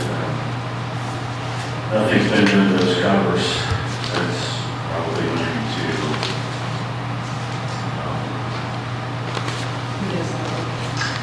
I'm not sure who would do that work. I hadn't thought about that. I don't know if that's something that Starwill will do or I don't know. Yes. Another area that I'm trying to get a quote on is the Tinker Down lift station where the sewage dumps into the manhole, the actual manhole. There are 2 manholes there. One holds all the pumps and everything, and then sucks it out of the other wet manhole or whatever you want to call it. The manhole that all the sewage dumps into, I'm trying to get a quote to have it rehabbed, have it relined.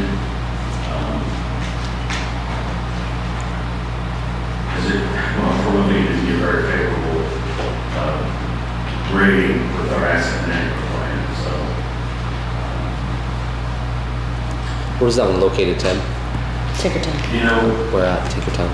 you know what the bridge is, right where you cross over to, left side, Mm-hmm. Pizza King. Pizza King.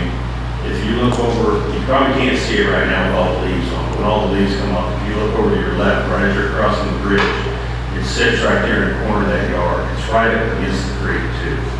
When they do that bridge, is that going to be impacted at all? Well, That's why I'm asking, because if and when they ever redo that bridge, I'm hoping that they will put cement walls or something in there to protect that lift station, is what I'm hoping, because I think I have the paperwork in my file, could have been in the late 90s. We had those 2-ton concrete blocks. We stacked them along that bank to try to protect that area, but since that time, Butler Drum has become so violent that it's washing those 2-ton blocks down the creek. So half our wall is missing. So part of what NDOT does is they review all their bridges, I guess they put their plans in for design for their bridges 5 years before it's actually done. Yes. And so there's an NDOT guy that is looking at redoing the bridge. And that part of the $40,000 county pedestrian and walking planning grant, we have contacted the NDOT representative of the bridge, because he sent us the thing that said he's redoing it, and asked him to include walkways across both sides, and he's like, well, I don't know, we'll see. But as we were talking to him, and I mentioned the Tinkertown lift station, he said, it might even be possible that if our construction on this bridge impacts that station, that, we'd have to redo it. And I was like, or move it. And he said, or move it, if that's what you guys are interested in doing to, protect whatever, it's doing down there. So there is a possibility to have NDOT that's what I was trying to get at. replace some of that. But I don't know, it's just. I haven't had any correspondence with NDOT on this, but from working with the town, I know that I have probably located that area for a bridge replacement for the last 20 years. They've been surveying it there for 10 years. Well, it's not going to be, he said it's a 5-year plan, so Yes, it's sure. 24 plus, so it's 2029, it's supposed to be redone. Okay. So. I'm not holding my breath. Okay, well, I don't know. But that's just another area that needs attention. Something I just thought of while we were sitting here is the roof on that building is over 25 years old. So we need to, yes, on the sewer plant is 25 years old. We need to think about getting a new roof on it. We don't have any leaks or anything right now, but I'd like to maybe take care of that before we start getting leaks in it. That sewer plant was redone in 1991. Yes. Unfortunately, I was on the board at that time. And the people told us, hopefully you'll get 25 years out of this. So, I mean, again, we can do math and realize that when the top of the hill gets done in the 4-H, we're probably going to double our capacity. So, just, I won't be here, but just food for thought. Yes, we've gotten money's worth out of this roof so far, and I think it's time that we look into putting a new roof on it, so.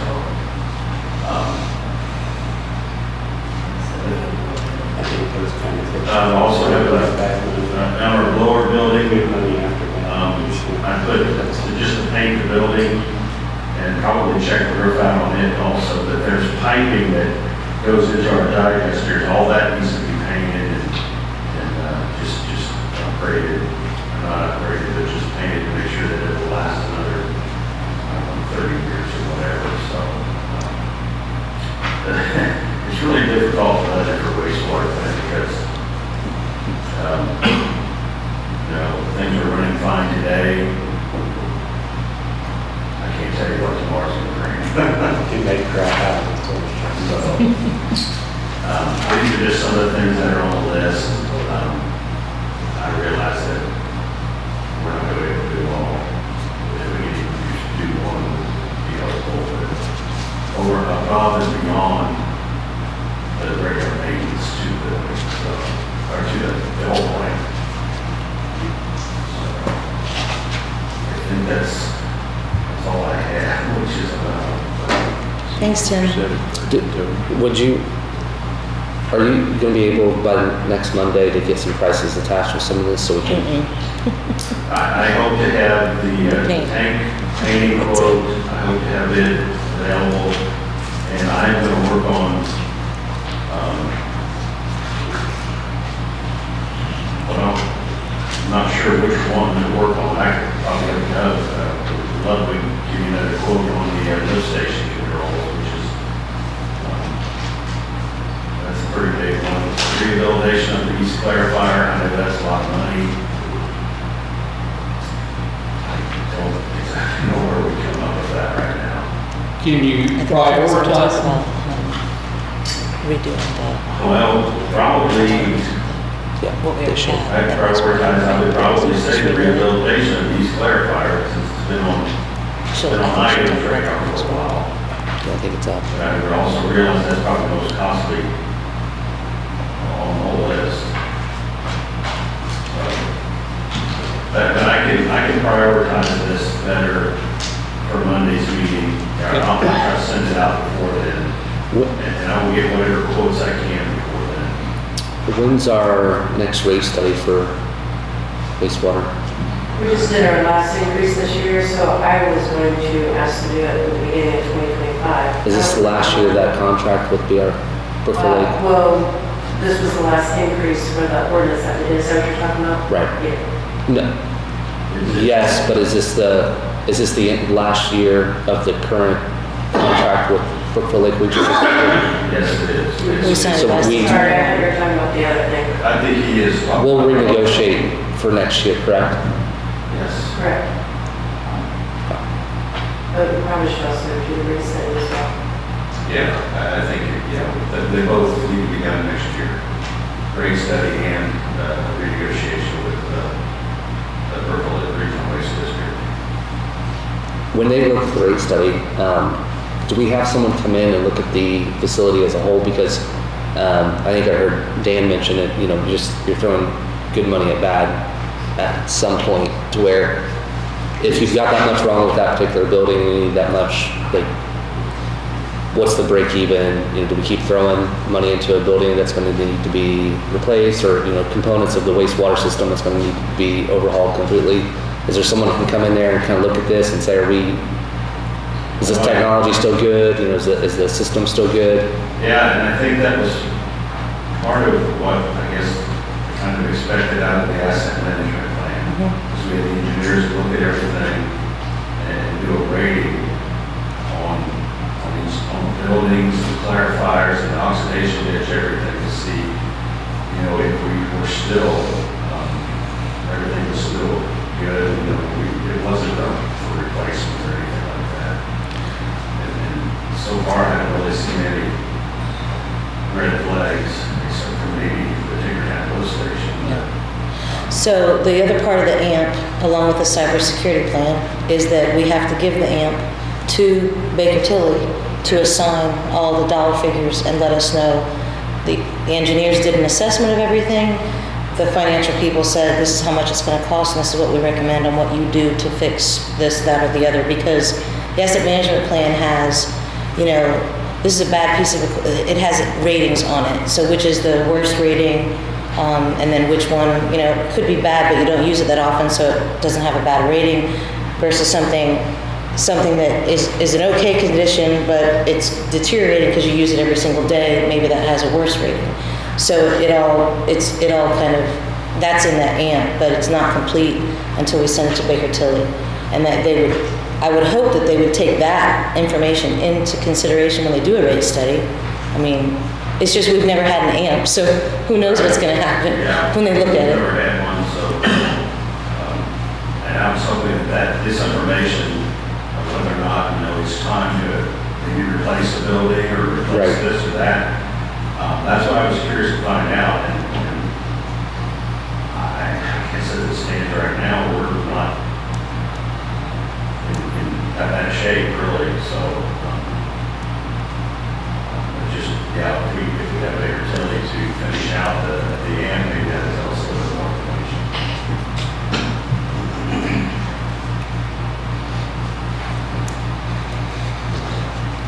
Do talked to anyone with the county about the sewer project? Originally, there was going to be around $300,000 to $400,000 left over to apply towards the east clarifier and some of the other components. Is that still part of it? I have no clue. I don't know where they're at with I know, I think there's a public hearing next. 21st, the 21st Wednesday. at 6. Okay. Maybe more information will come out then, but as far as what's coming out in the committee meetings or anything on that, I don't know that anyone has a clue yet what's going to happen, what's going to cost or anything, or if there's people that are being left over, I don't know. I haven't heard. I know that was said at first that there would probably be some left over that would be shifted to the plan. Right. Recent meetings and things, I haven't heard anything about that. So I really don't know if we should expect anything. I still think that if you can make it a condition of accepting the waste, if there's large, it's no different than our Brookville Lake Regional Waste District. There's a portion in that contract that talks about necessary repairs and then absorbing some of those costs associated with that.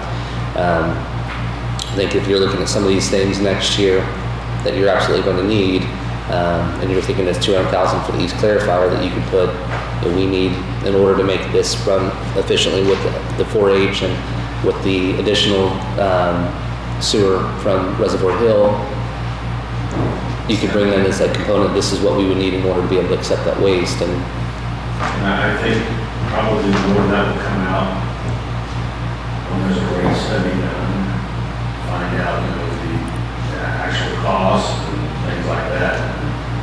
I'm hoping that information will come out and it can be worked into a contract or something of that sort. Which is just like we have with Brookville Lake. We have a fixed cost as well, so hopefully that would be included in that as well. Yeah, it's the same thing we get with Regional Waste District. Okay. Thanks, Tim. Terry, you want to come up here for yours?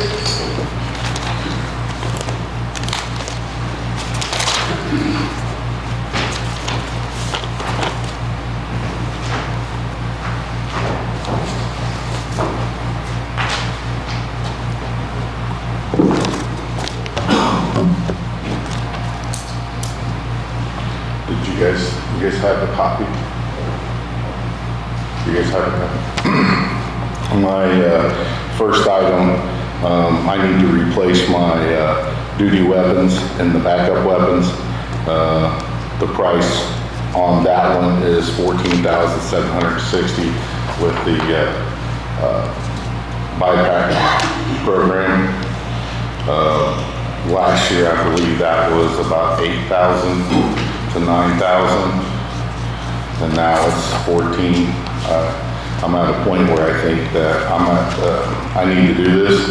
That particular weapon, going with that one, the same as the sheriff's department. We'll all be on the same page with the same weapon. The next item is I'm asking for. And real quick, this quote that you have in here, it's for 2023. Is that still valid this year? 2023. It says March of 2023 on it. Let's see what you're looking at. Oh, it's not work. Because I had several of them that I had on my desk. I just wanted to make sure I didn't give you a wrong one. Oh, Jane sent this. Okay. So there's So if this was the quote from last year, then it was 11,210. I think there wasn't it with ended up being 9,000 something. I could be wrong. Either way, the amount for this year, we had 14,760 with the firearm replacement for the duty and backup weapon, holsters and everything that goes with that. The desktops, there's 3 desktops for $5,097. We will be moving into a new building. A lot of the other offices and computers are going to be going in other directions. That would leave 2 desktops in the squad room. I would like to add that amount, which would be 3 more, so that every officer would have their own workstation and have their own desktop. Some of the desktops we replace. Talking with Ramsey, he likes to replace those every 5 years to 6 years, I think. We're like going on 4 years with them right now. I'd like to have them offset a little bit.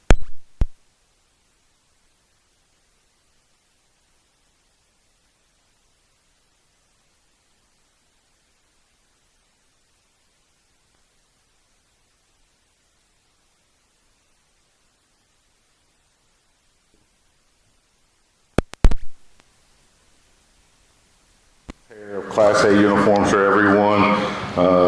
We can get that for $8,000.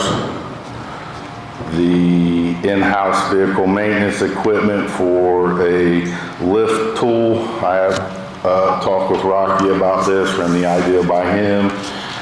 He was on board. He thought it wouldn't be any more undue work on him. To buy a couple lifts that would go on what you have now, so that if we changed our oil ourselves, maybe cut down on costs price-wise with oil changes and stuff, we could do it in-house.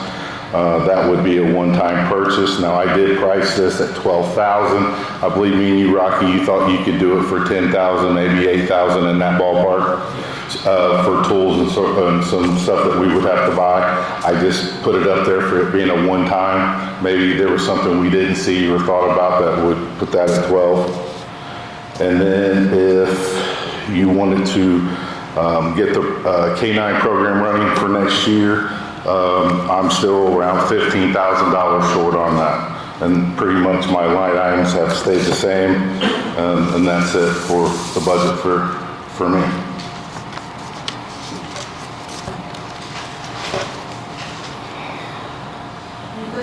How often do you wear Class A uniform? I wear this for here. How often do your officers wear Class A? They don't wear Class A, they use the working uniform. They don't wear the Class A uniform because they don't have them, right? 80% of law enforcement have one away from the Class A uniform. That's just for show. I'm just making sure that John understands they don't wear them because they don't have them, but normally if they go to court, if they go to funerals, if they go to any like official functions, it's nice for them to look like Terry does now, because it. I have no problem with getting a Class A if that's what, but if you're asking me, would they wear it? I don't know, 1-2 times a year maybe. Maybe they go get their.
What your initial budget sheet was, the mower, the automatic supply, and the PTO is what I included. Right, and then I have the estimates for the one thing. I'll go over the cover sheet real quick. I won't spend a lot of time until. I didn't realize you.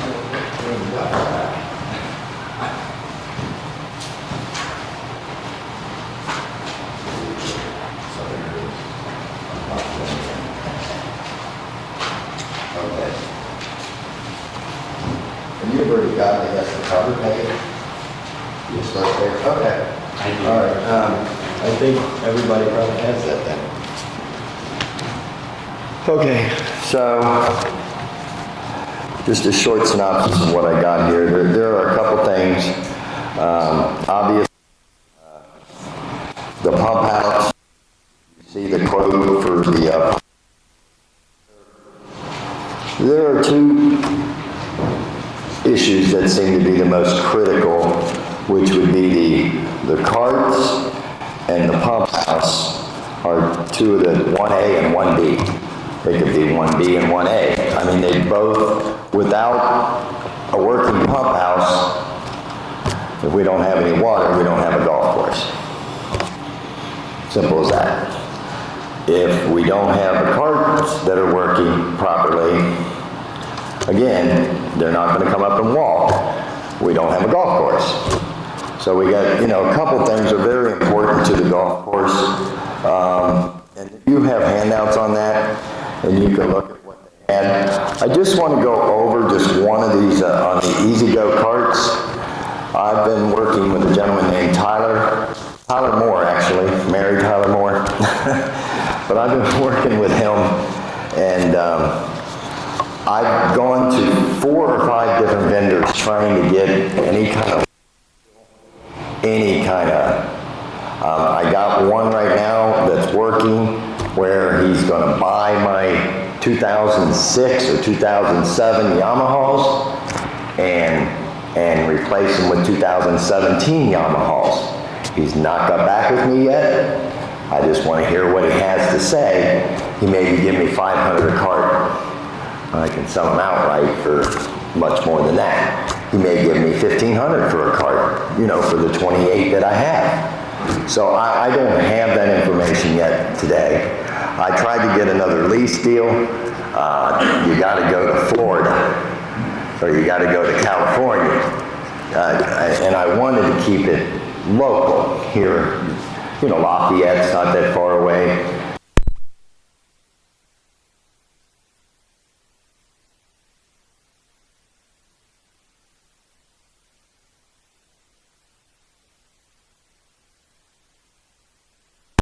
But I want you to keep in mind that last year, that 5-year lease was $8,100 per month.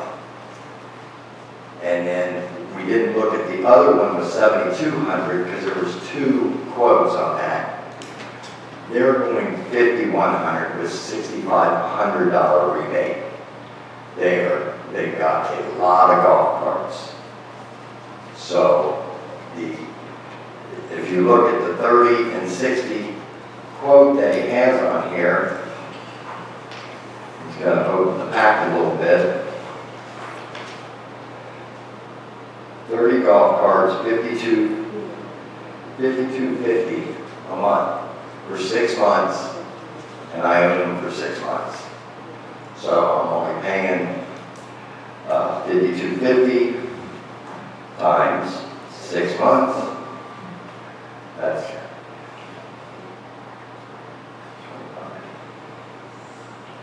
So there's a huge difference. And then if I went to 60 golf carts, which they have those in stock, $10,501 a month per, and you get 30, you get 60. They're fully guaranteed. You make 6 payments a year. The other 6 months you own them. They're yours to use. And this is through I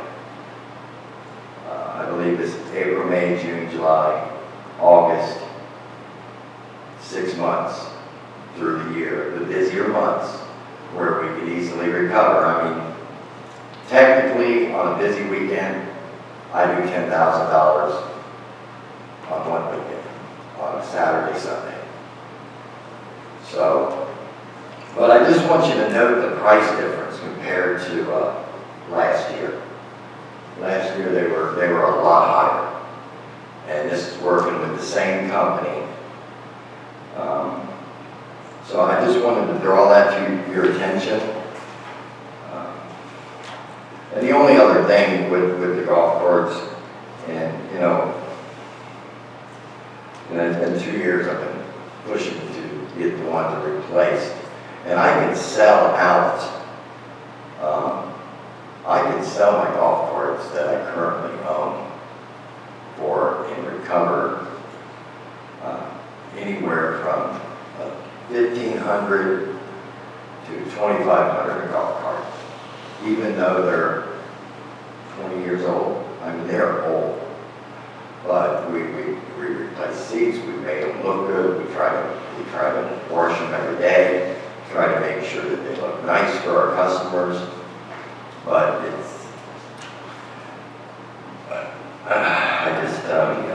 I think it's time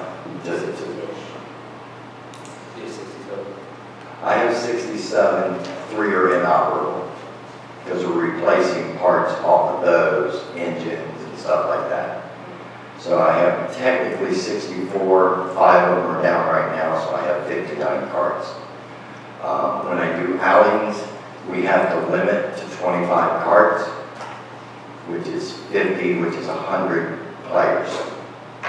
We have to kind of limit what we do because we have to have a couple, 2 or 3, just in case something happens.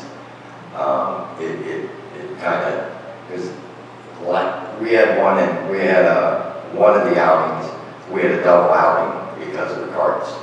So we had 120 players in the morning and another 60 in the afternoon. So they did a double flight.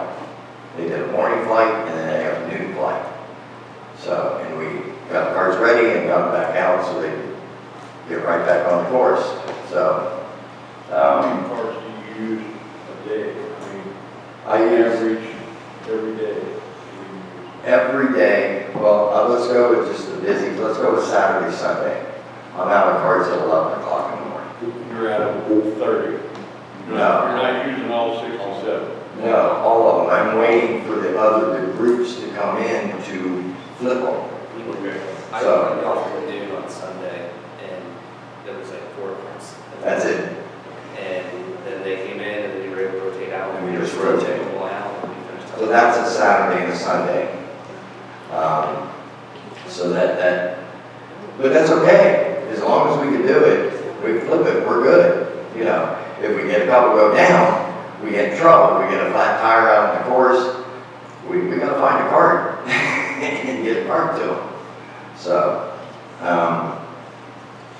but yeah, and then if you go like in the mornings, like today, for example, today was Monday, beautiful day. We didn't have much on the tee sheet in the morning. It was real spotty, and then all at once, people started calling in, getting tee times. By the time we had all the carts pulled out of all but 5 out of the basement, by the time we got our tee sheet to middle of the afternoon. We literally had all the carts on top. There are 14, we keep 21 and 14. We keep 35 carts up top. It's easier to work with. We keep 10 in the barn next door, and then we have 10 or 12 in the basement. Because if we get down to that, then we gotta hustle. Then we gotta get them up there, but we try to use the ones up top.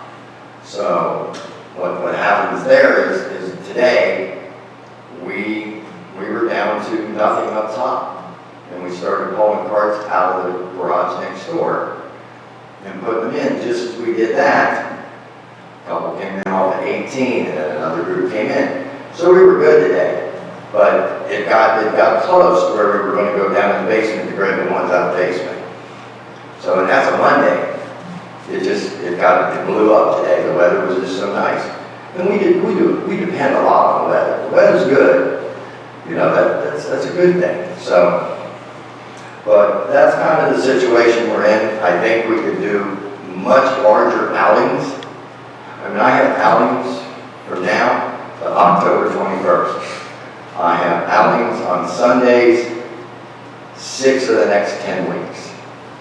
So I have Saturday, Sunday, I have Friday outings, I have Monday outings, with 36 to 45 golfers. I mean, we really work to keep the outings going. And so that's just, But it really doesn't take precedence over the pump house. The pump house is, I don't know, it's gotta be 40 years old. I can't remember. I mean, it is, if it goes down, we're in trouble.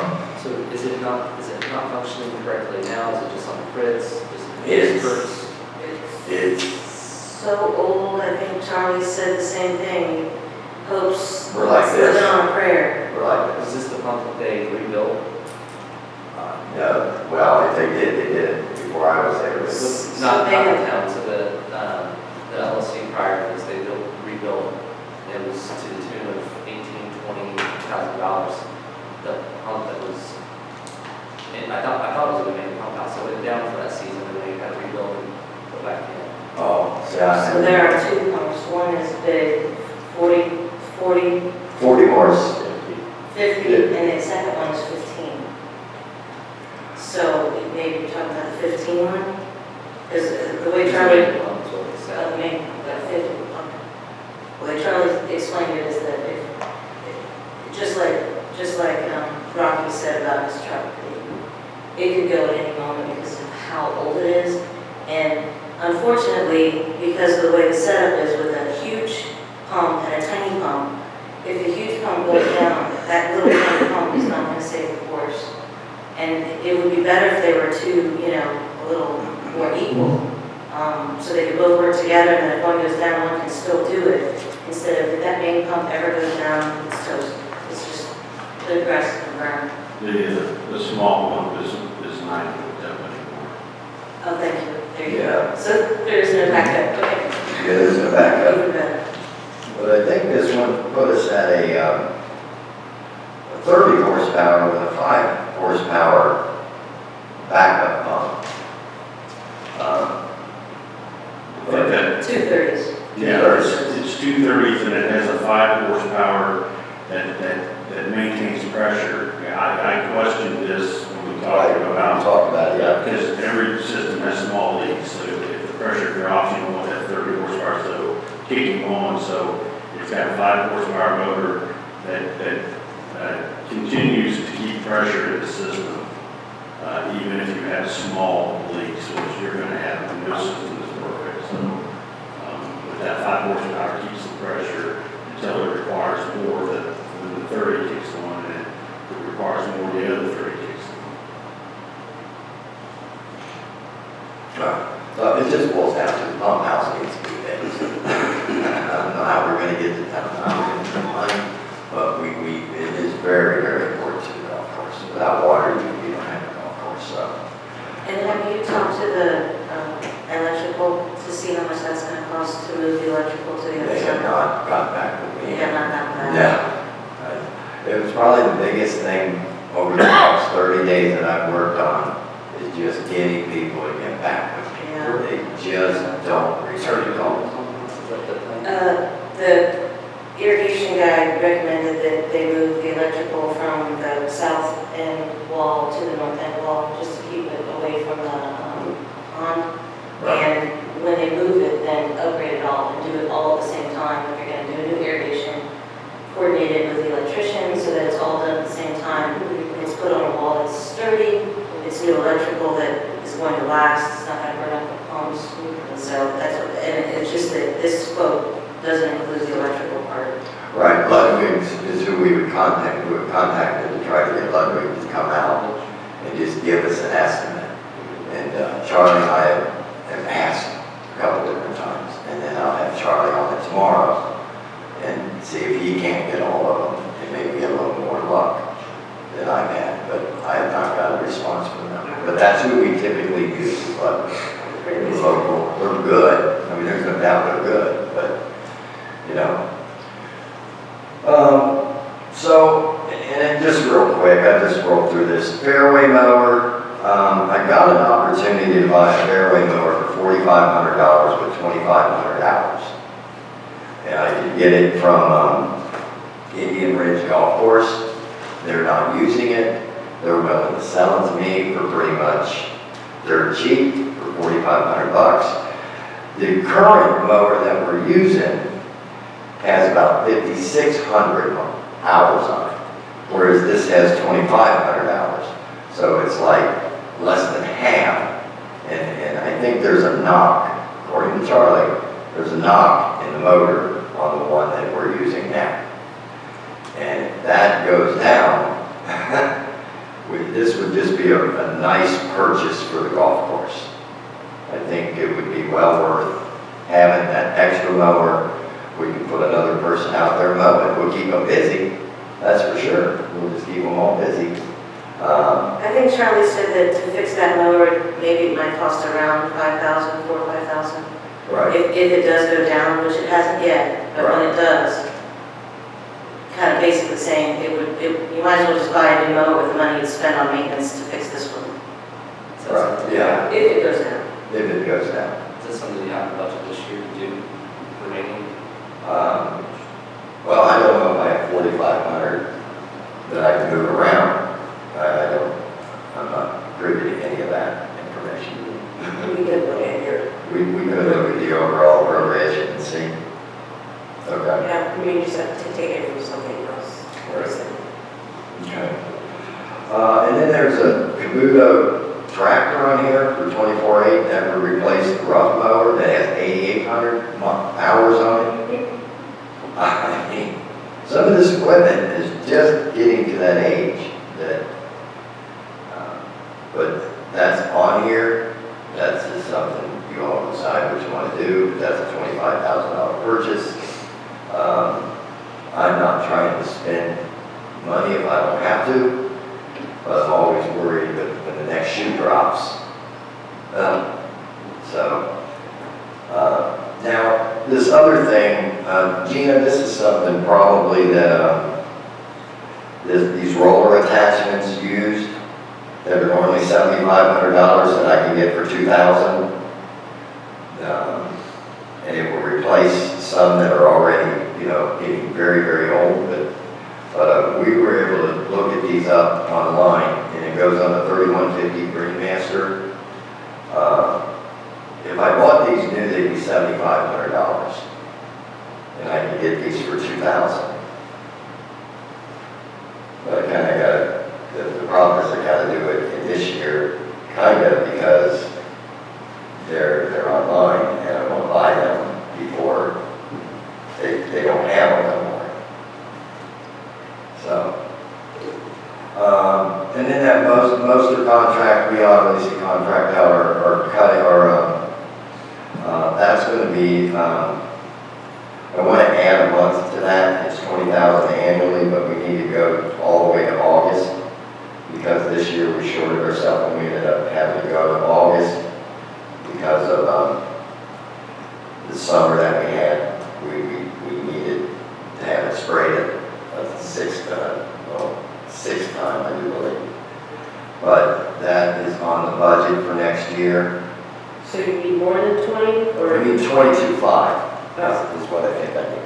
Is there any plan on trying to get someone licensed in chemicals? Because the course looked better when Brett was doing it. We had somebody there, and they were spraying continuously. There's benefits to the town park, and if we're going to keep the golf course, we're going to keep the town parks, we're going to spray that stuff. We just got to get somebody licensed to be allocators on this. We're throwing a lot of money away for not great results, in my opinion. So there's got to be some sort of plan before we go budgeting. Once again, it might be next year, $22,000, $25,000. Let's get somebody on our staff that is already here, licensed to spray. We have the equipment. It's done well. We don't have the equipment. I think the sprayer is an issue. The sprayer is not working. Then let's get a new sprayer and not spend $20,000 every year for 6 applications. I mean, that's a lot of money for, once again, not good results. We had better results last year. Nobody can argue that. So that's just going into next week's meeting. That would be my main issue around the monster contract. I think that we plan for it right now because it's our only option, but we've got to get somebody licensed again. Well, your plan has to include a new sprayer, because the I'd sprayer. rather spend $20,000 on a sprayer, $40,000 on a sprayer, and be able to spray every 2 to 3 weeks versus 6 times a year. Yeah. Because he was doing a great job, the greens looked good, I mean, fairways looked great. It doesn't look bad, it's just like, I'm just not satisfied with spending $22,000 on the results we have this year compared to us doing it next year. Well, then you need to hire a superintendent that is licensed. And he comes for, it's gonna be $55,000, $60,000. Typically, your superintendent is the one spraying, you get an applicator that's either at the parks department or at the golf course that's on, that's licensed and can spray. I mean, spray the park, spray the weeds and the, so you gotta have a plan on that. It's all. Okay, I don't disagree with you. I'm in 100% in agreement. It would be nice to have that person on staff. I do not have that person on staff. Right. I don't know, do we have a person in town that can be a licensed sprayer? I mean, has anyone spoken to any of the guys, the part-time guys, Yeah. and asked them if they would be interested in spraying? The other one I haven't talked to is Dave Holman. And I just hadn't talked to him yet. But Mike Holman's not interested. Bill, no chance. It's okay, you don't have to go. Yeah, I can go through the list, but yeah. So maybe talk to Dave, Yeah, I'll talk to Dave. I think. See if he wants to go through the Your course. guys' crew too, and see if there's anybody that can do. Yeah, I can ask. I'm not Dave. You're right. It'd be nice to have some of the stuff down there sprayed and have an actual applicator down there. Yeah, Especially for all people. Brett is ready for us from. Right.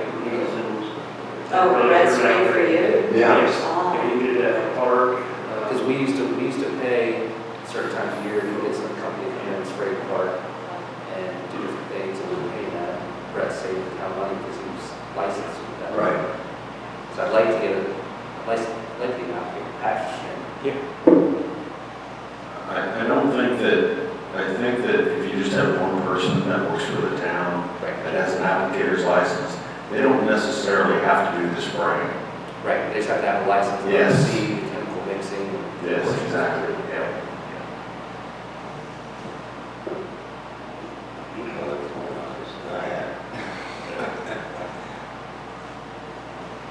Okay, what else, Ron? Okay, last little bit of stuff, a little bit of research.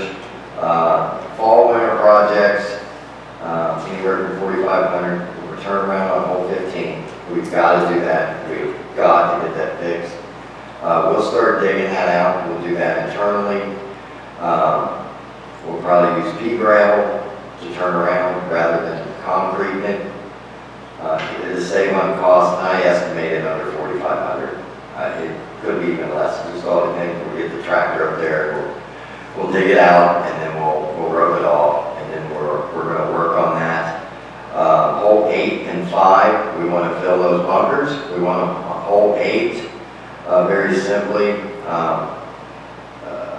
We'll put 2.5, 3 ton of sand in that bunker. We have a little bit of work to do in that bunker. And then hole 5, we're going to take hole 5 and turn it into one big bunker. We're going to cut that center out, and we're going to force them to either try to drive the green or they're going to land in the bunker. So that's one of the kind of wish lists that we want to do. I'll have to order the 20-ton of tank sand. It'll be 2 different truckloads to get it in. I'll get a cost on that for you before. I didn't get a chance to get that back.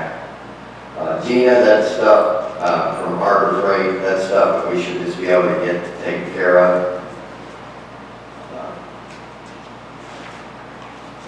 Which is well within what I can use. I gave you a list of simulators because, you know, I went to Liberty. They have 2 simulators. They charge $35 an hour and they have leads. They have leads every night of the week. And when that timer goes off after an hour, that timer starts back up again, they pay another $35. So, I checked that. I went to Bunkers in Harrison, Ohio. They charge $30 an hour. They have 4 simulators, and their whole business is simulators, cornhole, bar in the back of the place. It's not a big place, but it is a big place. I mean, there's a lot of room to move around in there. Really nice facility. It wasn't very busy when I was there, but it's nighttime is when they do their business. And then I contacted Greg, and you got a handout on that. Some of these are just outrageous, okay? There's one for 21, there's one for 25, and then there's one for 12. And the difference in the 25 and the 12 is it's a gaming PC. It still has the same equipment. It still has 25 golf courses that you can play, but it's a gaming PC, and the installation and setup costs as much as the unit. And the gaming PC is $18.99, and that all hooks up, and they would come out and set it up, get it all in, get it in play. I still want to keep researching this, if that's okay with the board, because I just think that it's something that we could do, but I got to make sure we get something that will be something that will last. I mean, I'm going over to Jason Allen's house. He just bought one, put it in his house. It was $20,000. He set it up, and I'm going to go see this thing. It's got 48 golf courses. You can play Pebble Beach. You can play everywhere. Play in the Ridge. We could probably play in the Ridge, maybe not though. I'm gonna have to get extra for that. Right. But I'm going to go see this thing when I get a minute, and I want to see it.